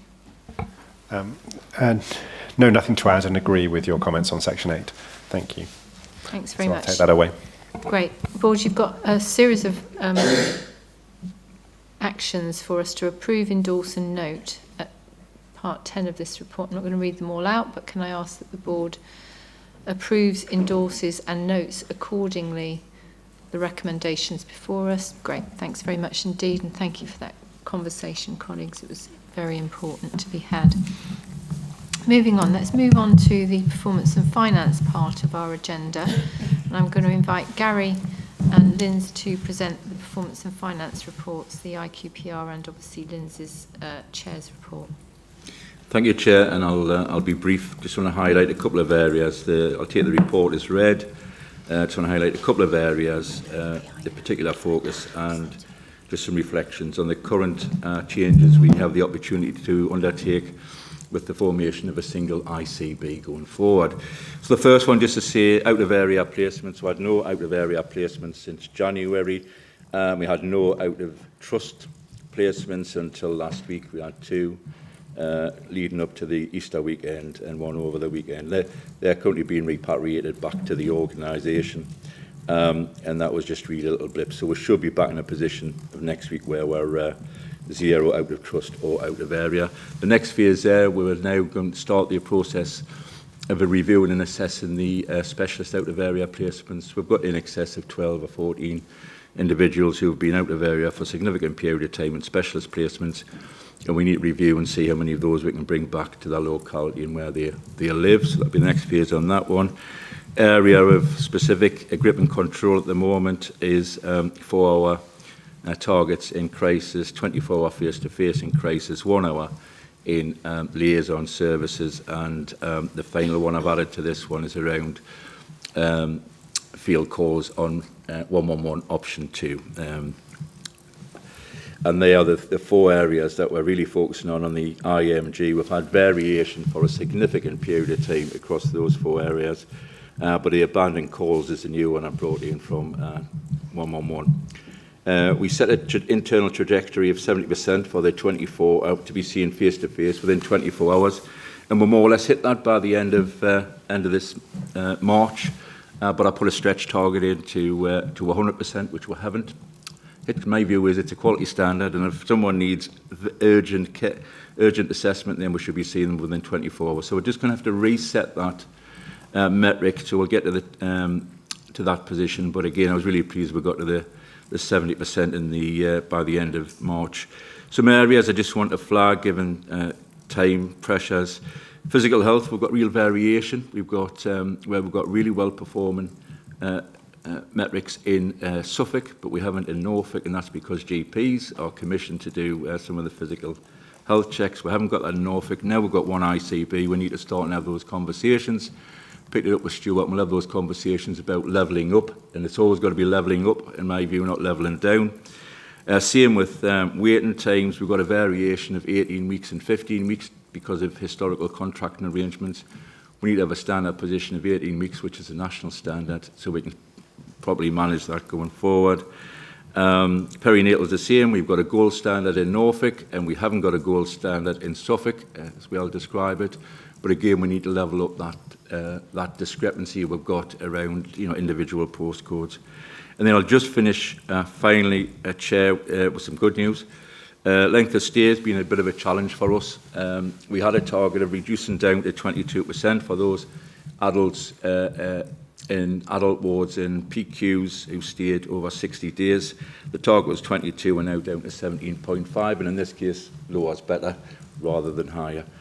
I'll pause there. As I say, the report's taken as read. Happy to take any questions, or I'll pass over to Lynn's. Thanks very much, Gary. I'm going to hand straight over to Lynn's. Thank you. And we talk quite regularly about the one contract Performance and Finance Committee and how that's progressing. A couple of highlights that I want to bring out. The first one is we had a really helpful paper on the NOF framework and the new metrics that Stuart referred to earlier. So we had a really good talk through of the new ones that had come out at the point of the committee. So there's a number of alerts in the paper. I'm not going to go through each one individually, but what I will say is neurodiversity, we did see the live data on that showed that is improving in line with plan, and that's really important to note. The other areas that are within the alert, the conversation that we had was that we see gains in an area but then losses in another. So any improvements we see in a specific locality are overshadowed really by where another locality is dipped down. and it's also not sustainable. So where we have seen improvements, they don't always stick. So we talked about the plans on that, coming back next time to ensure that the plans we have are credible and what class is system-based, and looking at the root cause. We also talked about the inappropriate out-of-area placements. And one thing, in the discussion that I was pleased to hear is a piece of work that hopefully Stuart may expand on in a moment, around checking the quality. So if we're not accepting somebody into a bed or taking them into an out-of-area placement, is that the right thing to do? The quality of our care remains paramount. So I'm really pleased to see that we are sense checking those good performance metrics. And two other areas to touch on. The first one is finance. Finance will come later on in the agenda. But just to highlight from that annual plan that we looked at earlier, we do have 2 years of over 5% EVI requirement. It's going to be a stretch, not just for us, but for all NHS trusts. It will be a stretch. And that's partly why we're doing a deep dive into an EVI programme at the next committee. So, and the final thing that I'll mention is around risk. So we're very pleased in the committee that risks are being identified and monitored and reported on. The next piece of work as part of that work that's ongoing in risk is to manage and mitigate. We have some there which are quite stubborn in remaining open for a long time, and there could be things that are done. So that was the challenge from the committee. Great, thank you very much indeed, Gary and Linz, for really comprehensive reports. I think the papers speak for themselves. There's an awful lot of activity that goes on through our Performance and Finance Committee, and rightly the issues that we need to be alert to have been flagged, but there's clearly activity flowing as a result of those conversations. Could board note that paper, please, both papers and the IQPR? Thanks very much. Let's move on to the quality reports. Delighted to welcome again Daisy here and Oliver, who are going to introduce the IQPR element from quality perspective and also the Chair's report for the Quality Committee. Sorry, Faisal, are you going to do this? I was going to say, I'll just Sorry, introduce apologies. the IQPR for improving care, if I'm that's okay. sorry, and I did have that in my brief, so it's me messing up. Apologies, Daisy, to give you a bit of a heart attack. Hope you're okay. I think you're off, but I think I'm I think what you'll hopefully find, it will be a triple act, because there's a few areas I'm going to highlight from the IQPR, and maybe if Daisy can elaborate on one or two of those areas, I'd be really grateful. So I'll take the report and the IQPR as seen and read, okay? And I'm just going to highlight 2 or 3 areas, if that's okay. And the areas are care plan compliance, clinical supervision, and restrictive practice. I'm going to make a few points about each of them and focus on what we're doing more than anything else. So if you look at the IQPR, you'll see we continue to remain below target, and there's lots of locality variation in terms of care plan compliance. There's strong performances in a couple of localities, particularly West Suffolk. So the response there is that we're shifting to a much more targeted service level recovery plans, and that's already in place, and it's monitored through the quality groups. What you won't see in the IQPR is there's certain services that are really high performing and massively improve their trajectory in the last 2 to 3 months. So we're looking to see what they're doing well and sort of disseminate it. But Daisy may say more about care plan compliance shortly. Clinical supervision previously had a very, very low baseline and has improved. But again, that improvement seems to have plateaued. There's a number of issues there. There's a key issue identified in terms of how we measure that. So one live piece of work is reviewing the supervision policy that's happening as we speak. And there's lots more targeted support now to individual teams that are consistently performing low. And the third area to highlight then is restrictive practices. We've talked about that in committee and board previously, but in terms of restraint here, there's variation in the use of restraint. The reasons are varied. They include the management of highly complex individual cases. I'll come back to that in a second. Self-harm prevention, and in some services there's sometimes necessary physical interventions as well. An example which might add a bit of colour to this is there was a rise in one of the quarters in one unit, Dragonfly, adolescent psychiatric unit, and that was linked to a single service user of highly complex needs. And the response from an organisational perspective is focused on a number of areas. Our prevention of and management of aggression team is working with services to build confidence in alternatives like safety pods. Okay, so we're doing that piece of work. You'll have heard at board before about our culture of care work, which is a trust-wide programme looking at cultural change in terms of how we manage distress and complex behaviours, and that includes violence and aggression. There's the rollout of trauma-informed. Oh, sorry. Yep. And we're just enhancing our oversight in all of these areas. I'll hand over to Daisy and Oliver. Thanks very much. Daisy? Thank you, Chair. Thank you, Faisal. I don't think I have much to add around care plans. I think you've already mentioned it. So there's ongoing piece of work around care plans. So each team that's underperforming have got an improvement plan with clear trajectories. They're being monitored via the locality safety meetings and also with the Directors of Nursing Forum. And they also go to BDG, and we're also reporting to QPG as well. So, you know, it's quite tightly managed, and we are working with individual teams that are really struggling and putting plans in place. Great, that's, if I may say so, very assuring to hear, Daisy. Thank you for that contribution. Anything else? Oliver. Thank you, Chair. So nothing to formally escalate to the board. The paper sets out in some detail some areas we discussed within the committee. Just one thing I think probably to call out is that we think one of the things we need to do is strengthen how the localities report into the committee, so there's a consistent approach. And also outside of the committee, Faisal, Anthony, Aidan and myself had a conversation, started a conversation about are there opportunities to strengthen and improve the connection between the committee and what's happening on the shop floor. And we think that's really important to close that gap if that gap exists, and we think there might be areas where we could strengthen. So other than that, happy to take any questions. Thanks very much, Oliver. I think that's a key point, personally. I think reading these papers, when you sit and read the 400 and whatever papers it is, actually understanding how the connectivity works is key. And I think one of my observations from our reporting back through the IQPR, which is so comprehensive, but sometimes it's almost like, where do you begin?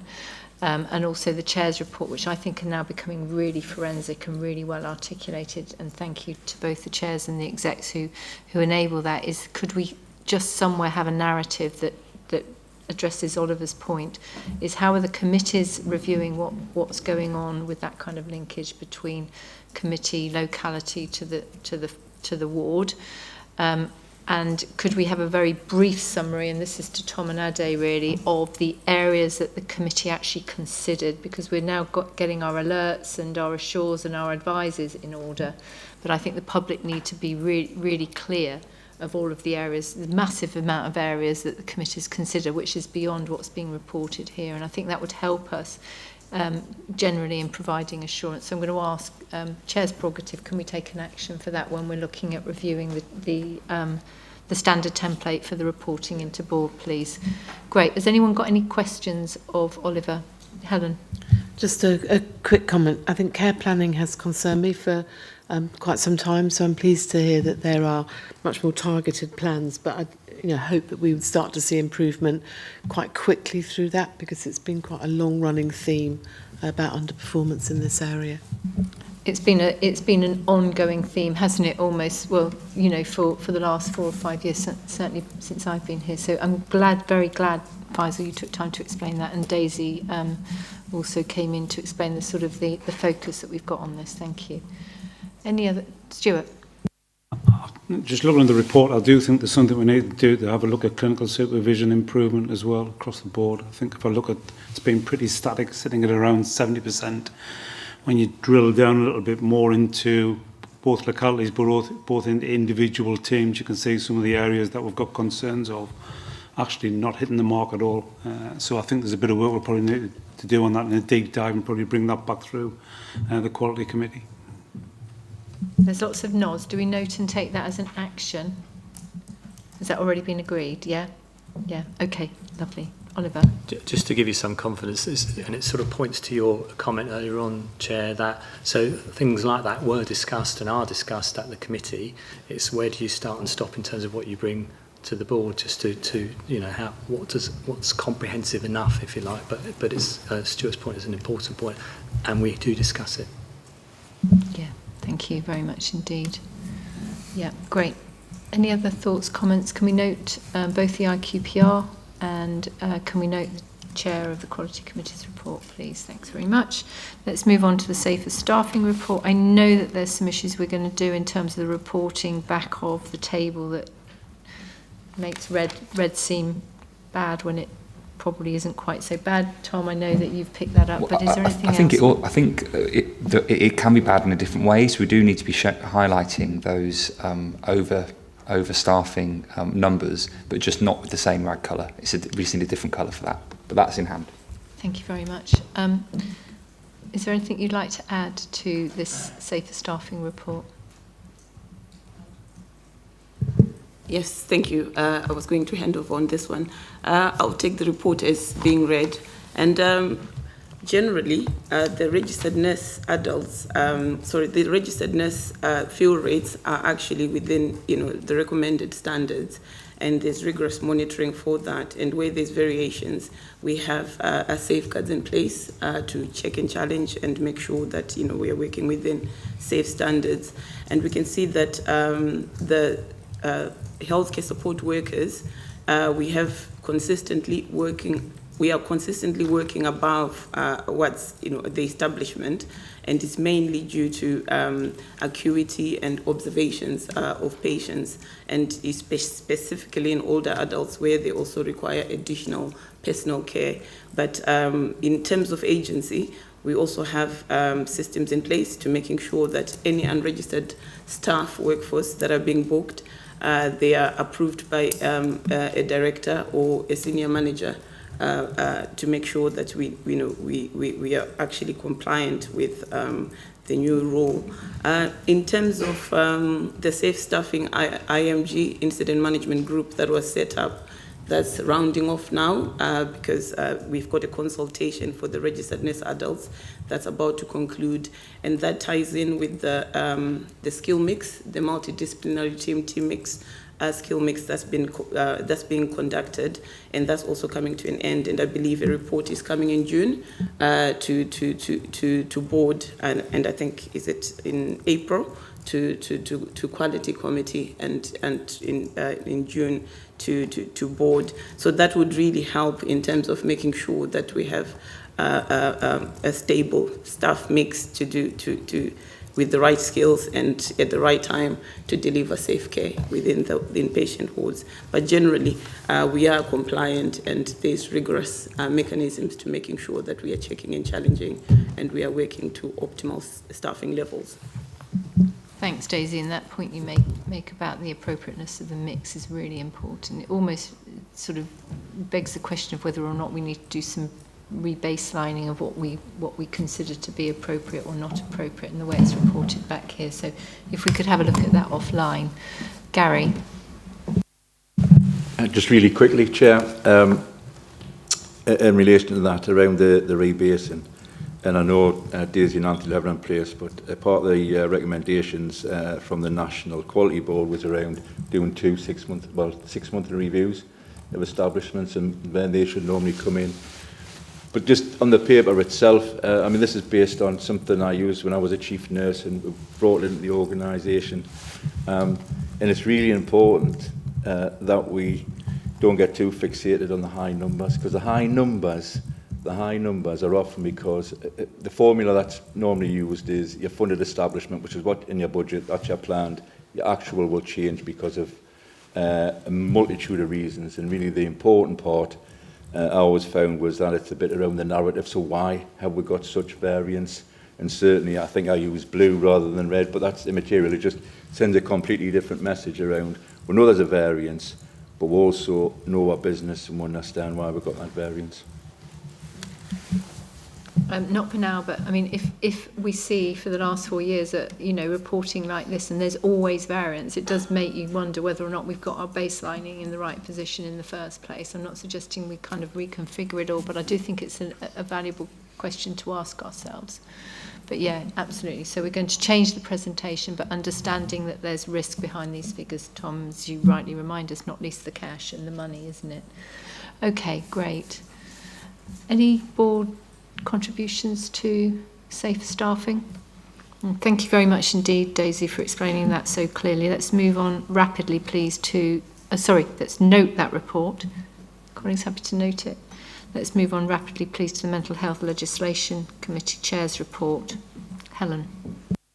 Yeah, just very briefly, I think what I'm happy to report to the board is the real strengthening of assurance that's coming through this committee now, informed by data, some really good work through the business intelligence team. So we've got much better data coming through. As Stuart was mentioned earlier, that will be flowing through into the IQPR from the next round of meetings.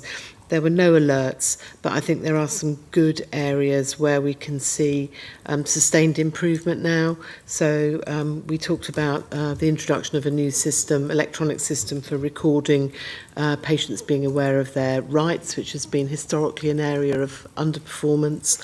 So we're expecting that to see improvement there. We've seen strong delivery against the CQC Mental Health Act visits, actions arising from those, and a sustained reduction in inappropriate DOLS applications, which again has been an issue identified through the committees. So I think things are moving in the right direction to be able to give board the assurance that we haven't been able to before. Yeah, I think it's great, Helen, that you've reported back in that way, and I think full justification of the decision we made a while back to split this really vitally important piece of work out from the Quality Committee. Has anyone got any questions of Helen on Mental Health Legislation Committee?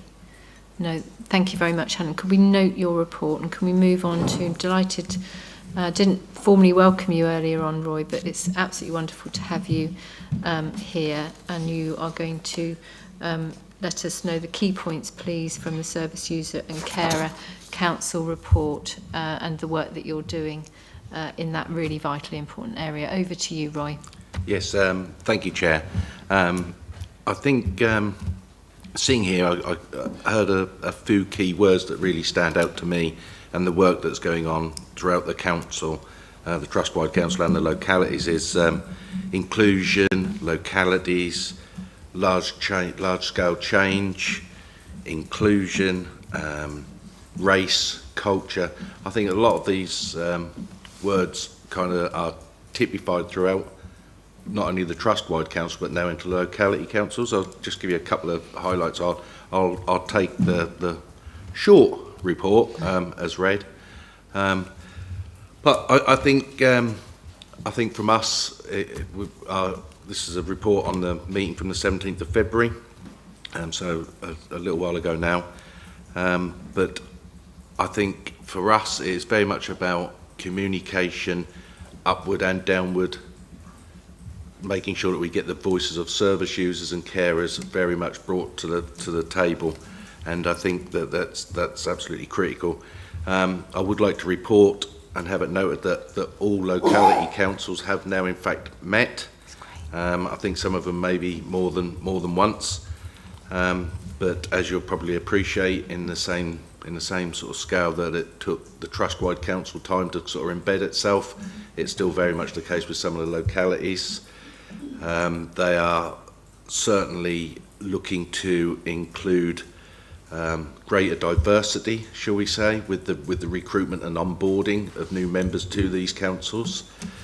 And I think part of that was noted in our last discussions was that you know, is there a mechanism for how the locality councils themselves can maybe get out into a wider community to sort of be able to engage with people from different diversities and cultures, because I think it's not necessarily always easy to do that in quite a closed environment.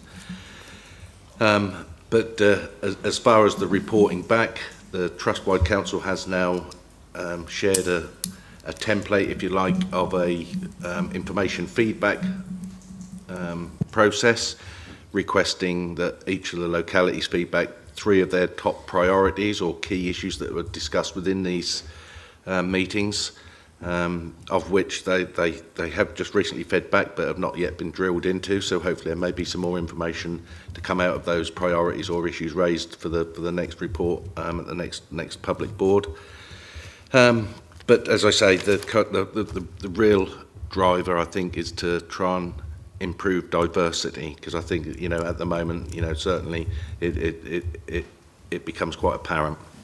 The only other point I think I'd really like to raise from the report is around the launch of a blog. We're very keen as a Trust-wide Council, and to then include the locality councils, a blog, updates. We're very much aware that we have formal updates from yourself, Chair, and from the Chief Exec, but we very much want to put like the people's voice across to keep it so it's not quite so corporate.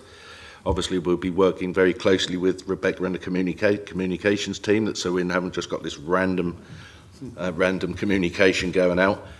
But I'm very keen to make sure that it's highlighting the good work, because I think, you know, having been around the Trust for a lot of years, service user and supporter, that it's very easy to stand by and watch the Trust get absolutely hammered at every conversation.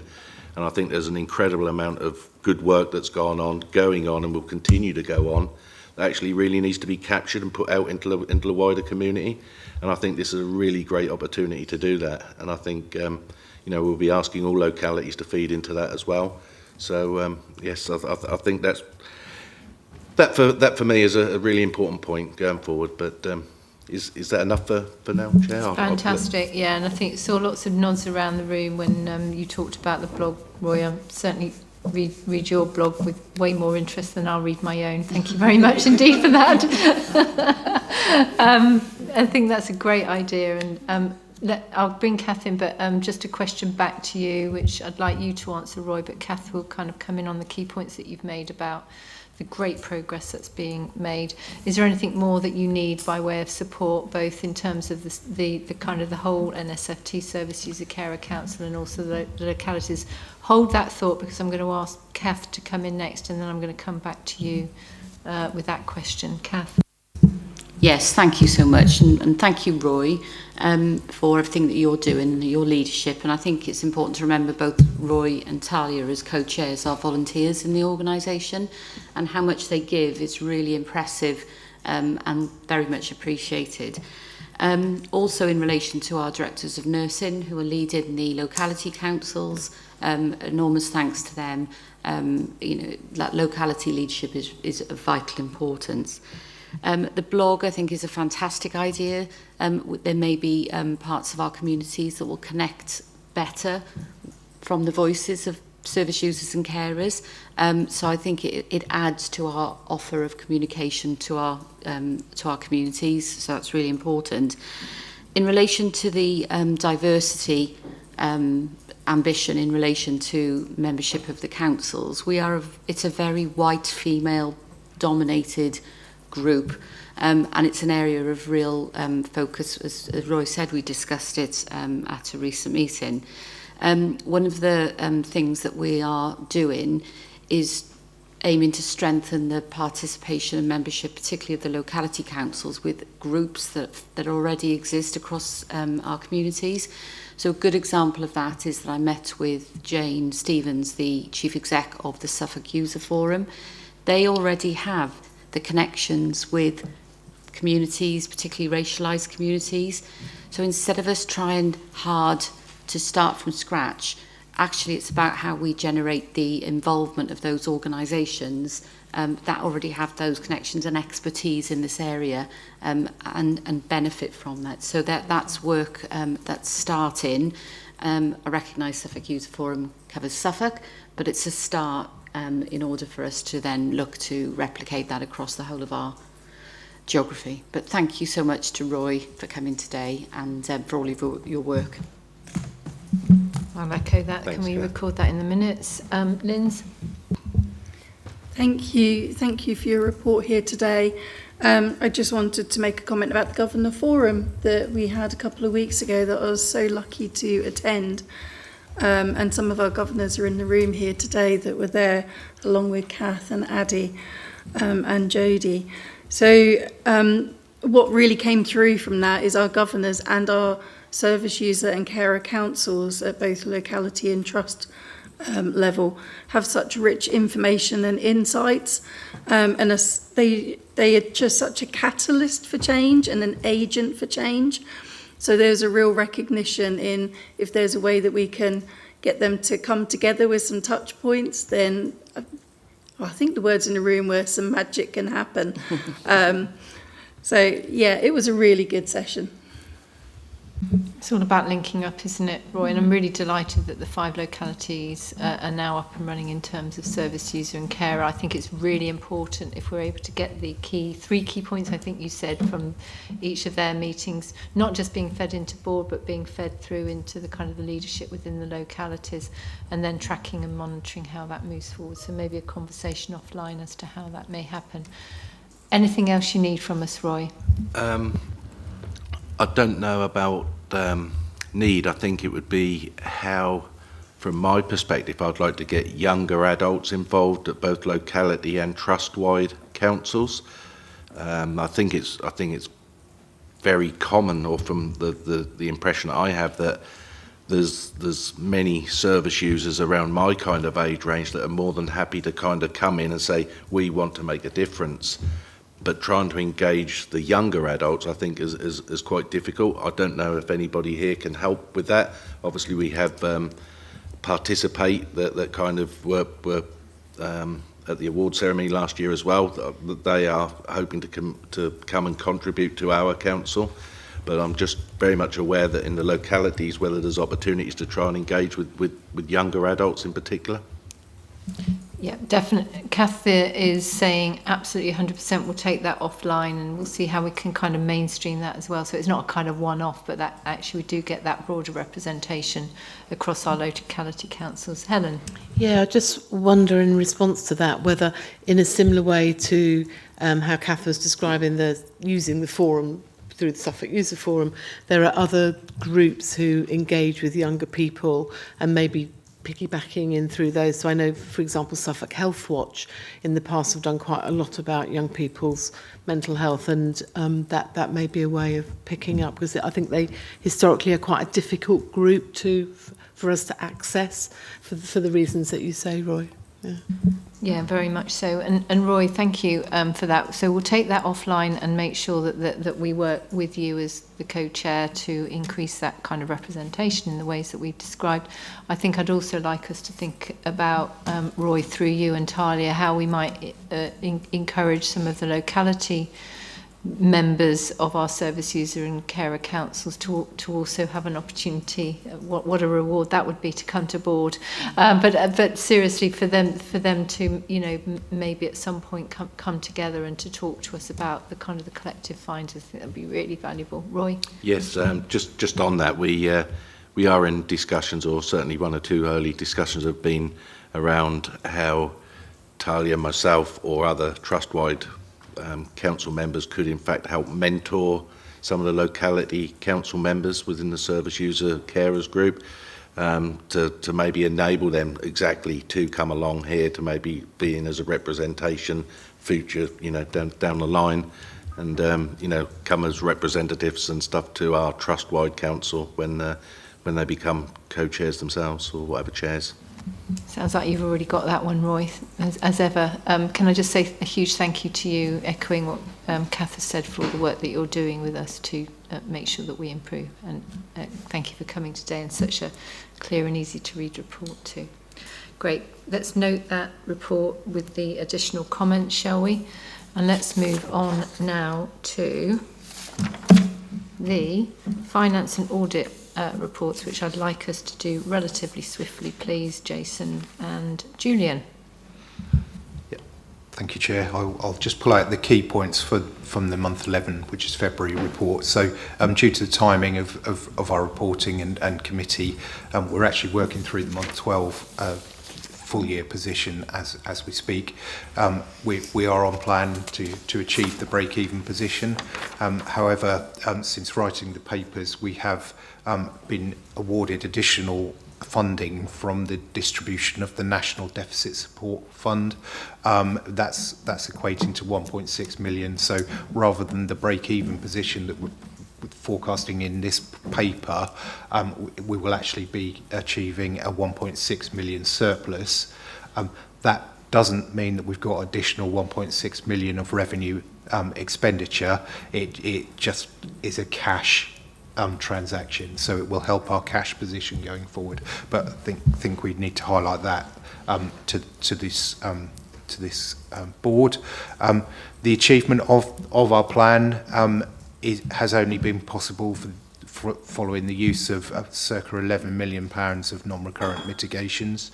This really impacts our opening position into 25-26 and really explains why we have the high level of efficiencies within the 25-26 plan. We are sorry, the 26-27 plan. We're in the final stages of completing the EVI programme, and we're looking to achieve the 60% of efficiency to be recurrent, and that obviously helps us moving into future years, and that was the basis that underpinned a lot of our negotiations with our partners in landing the 26-27 plan. Finally, the capital position, it remains on plan, and cash is slightly below our planned levels, but still above the minimum working capital requirements for the organisation. So I'll open up to questions there. Thanks very much, Jason. We're acutely aware of the impact that the ongoing non-recurrent efficiencies might have on our organisation. It's always a very difficult balance, but as a board we discuss this regularly, both in private board and public board. But has anyone got any thoughts or comments on Jason's report? No, thanks very much. Jason, let's note that report and let's move on quickly. Again, Julian, I'm sorry for time purposes, your report as the Chair of the Audit and Risk Committee. Thank you, Chair. We did escalate one issue to board, which is the mechanics of some of the risk reporting that's going on. We are slightly behind in updating our risks, particularly those relating to corporate services, and we felt that was sufficiently serious to make you aware of that, and the appeal that we've made to the executive team to apply some pressure to ensuring that those risks do get updated on a timely basis.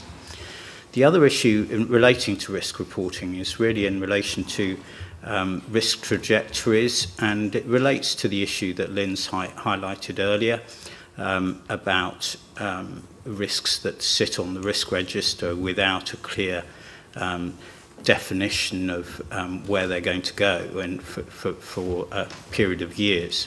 And there's a choice there really about whether we tolerate those risks at their levels or whether we actually continue to mitigate them to the point where they no longer appear on the corporate risk register because of their importance. So there is an issue being debated around that, and I think it's important that the board are aware of that. Two other big changes coming up in the next few months that the Audit Committee are involved in reviewing. The change of risk system from Datix to Ulysses, which we had a big update on last time round, seems to be going well, and we're very keen to support that. And the other is the transition of internal audit services from TIA to BDO, which is happening at speed and will complete in May. That's all I wanted to draw attention to. Thank you. Yeah, again, thank you, Julian, for your clarity on that and the immense amount of work that goes into making sure that we are straight and true around our governance. Tom, the points raised by Julian, I understand that that is already being taken up and is work in progress. Yeah, that's right. That's part of the work we've talked about right at the start of the meeting, going back to the BAF, as part of the governance programme. It's also worth mentioning that we'll be introducing a corporate QPG. So we have quality performance group meetings for each of our localities. We'll be introducing in the second half of the year that for corporate too, so that our corporate services are held and judged in the same manner. I think that's important in relation to this discussion. Everyone's nodding. I'm sure that must be the case. Thank you, Tom. Any questions of Julian? Can we note that report then? Thank you very much indeed, Julian, and obviously Jason as well for your contributions. Let's move on to the consent items, which are simply there for consent. They have to be on the agenda, and you've got them, and I'm sure you've read them. The review of standing financial instructions and the scheme of reservation and delegation. Can we just confirm that we approve that? Thank you. The updated modern slavery statement. Is that approved? Mm-hmm. Thank you. And the use of the trust seal. Is that noted? Thanks very much indeed. Let's move on then, with immaculate chairing on my part, if I may say so,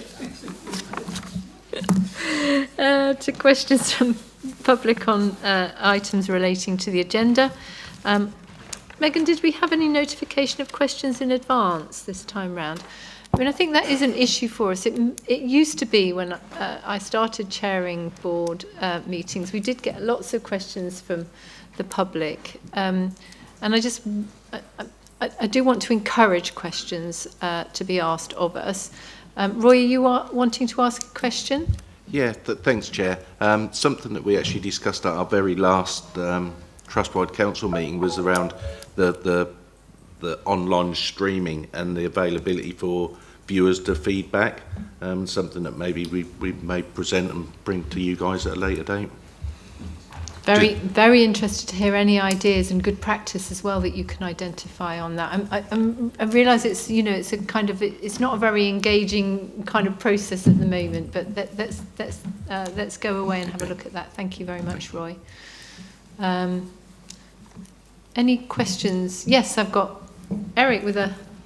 You've got your microphone. Lovely to see you, Eric. Over to you. I brought my own microphone. Thank you very much, guys. Huge agenda, absolutely enormous, and particularly huge agenda of change, which we're seeing at each board meeting, this one in particular. As an elected public representative, as a governor, the public perspective that I'm increasingly interested in is how the Trust is assuring itself that the improvements that we're seeing across a huge range of activities will continue to work well for people over time and not just now. So it's a point of moving from implementation assurance to effectiveness assurance, that measuring, towards enduring and endurance assurance. Give an example, if I may, two examples. Gary mentioned about if you, having the foot on the brake pedal, it's very easy to keep that sustained brake, and that doesn't help continued endurance. And also, Tom, when representing his the RAG report, I noticed at the top of the report there is also a blue line which is all about endurance and sustainability. There's a huge amount of capacity being taken up by the Trust for implementation and measurement, but I'm just thinking about that longer term endurance for the benefit of the public that we represent and that we serve. Yeah, it's a really, really good question, Eric, and something that has been on all of our minds around the board table, certainly ever since I've been chair, is that as soon as you divert attention from one area, how can we know that it carries on being good and more than okay and doesn't deteriorate? But Tom's got a better answer than I was able to give you to your excellent question. And Eric, for information, is Deputy Lead Governor. Tom. Yeah, so I think, I mean, it's clear we're on that sharp upward curve at the moment, and you can see it in the fact we've got 12 large-scale change programmes. MC's question earlier about bandwidth delivering them, and I think, you know, we are still an improving organisation. We're not yet at the level that we want to be, and I think when we see our refreshed trust strategy, that will set out the level we want to get to and how we then operate in kind of steady state. I do think it's worth calling out that in that programme itself, you know, a lot of the activities we're completing are to get us to that sustainable position. So if I look back over last year, some of the key items were recruiting a fully substantive exec for the first time in a generation, all posts being substantively filled. Last year we also had investment in locality leadership, both in terms of numbers of personnel, but also the leadership development programme. Our listening into action programme is another area. That's to try and embed this culture of continuous improvement rather than it being a kind of reactive process, so that's important. And then, you know, other elements of the programme too, in the digital space, our new EPR should create significant capacity back to delivering care. We had a session yesterday on ambient voice technology, which is being introduced across the trust, again, which will give time back to colleagues and support their well-being. So whilst we're still going up the hill and on that upward trajectory, I think there are, in all of our large-scale change programmes, I think, activities we're completing that set us up better for the future.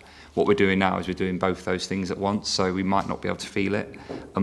Just finally, quickly, I think also the culture programmes, we've, you know, through the work we've done with A Kind Life and with Yvonne Coghill, it's really clear that, you know, staff that are subject to bullying, crassly, they're not productive. You know, if you're in that environment, you're not a productive member of staff. And so by addressing those cultural issues, as Jeremy alluded to earlier, we improve, hopefully, our staff's well-being, our service users' experience and productivity altogether. So I think those things are captured in a large-scale change, even though we are still on that curve. Well said, Tom. And I think there's just one thing that Linz would like to add. Thank you. I was just thinking about your question from a NED point of view then as well. So from a personal perspective, I take the assurances in the committee in the various reports we receive, the updates in the progress that we're making. But then longer term, we also receive the updates to our strategy, and our strategy includes metrics what does success look like? They're outcome measures, and they're a combination of qualitative and quantitative. So seeing those on what is normally an annual basis and then towards the end of the strategy as well is also quite helpful to make sure that what we think we're seeing in our reports is actually what's being felt across the organisation as well. That's really helpful. Thank you very much. And it is reassuring that that sense of assurance is being looked at for the benefit of not only today's public, but tomorrow's public as well. Thank you. Yeah, absolutely, Eric. Thank you. Great question. Thank you. Any other questions? No? Thank you to colleagues for being here today with us in the room. I'm going to take the item on the Charity Committee Chair's report at the beginning of board in private because it's a closed session in any event. So with that in mind, I'm coming to the last substantive item on the agenda. Have we lived our values during the meeting, acted as a team, held each other to account, ensured we're learning and improving, and have we been kind? Colleagues, I can see Gary nodding because I made him speak earlier. Gary. Yes, No, Chair, I think yes. we really have lived the values today. No, Seriously, we have. I think we have. It is important. Yeah. This element of the agenda is really important. If there's things that have made people feel uncomfortable, if there's behaviours that you haven't felt have been correct, or things that you think have been really wonderful, please do comment. Helen.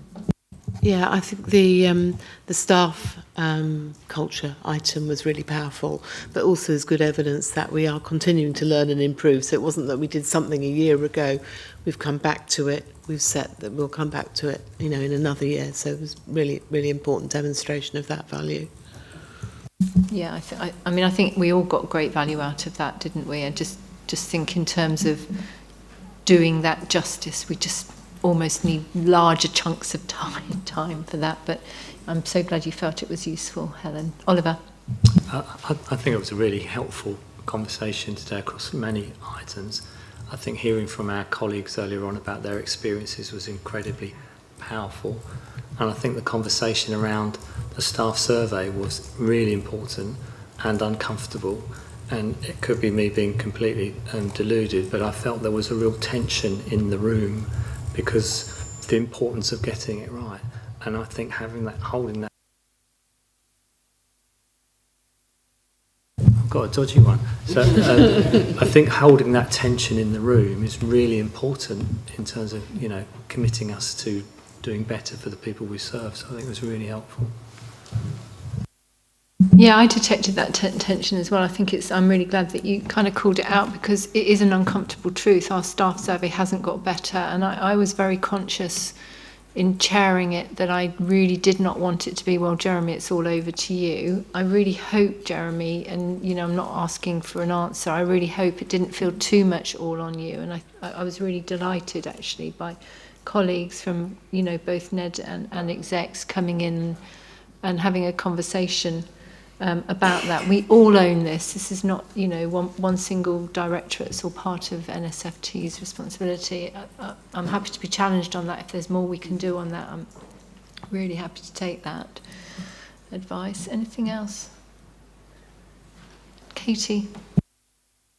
Yeah, I think in the spirit of good challenge, actually, it also leaves you with a few more questions than perhaps you had coming into it. So particularly on the staff survey, I think it's exposed that we have to be careful we don't try and do everything all in one go.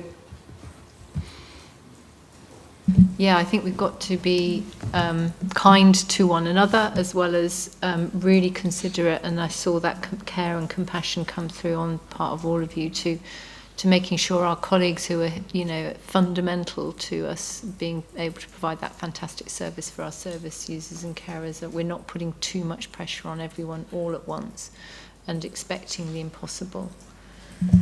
Faisal. Yeah, and I think it is a really good tension to have, but the context here is that we've gone from a 40-ish% response rate to a 68% response rate. So for the first time in a very long time, we have a valid and reliable, very clear understanding of what our staff think, and it may be thoughts that they've been holding for some time, and now we're all going to act on it. Yeah, well done. Well, I'd just like to thank all of my board colleagues, everyone who supported this meeting happening, all of the colleagues who joined us, both online and in person, for all your hard work. The date, time and location of the next meeting is on the 4th of June. It's in the main hall at Helsdon. I don't have anything else urgent, and I would like to call this meeting to a close. Thank you very much indeed.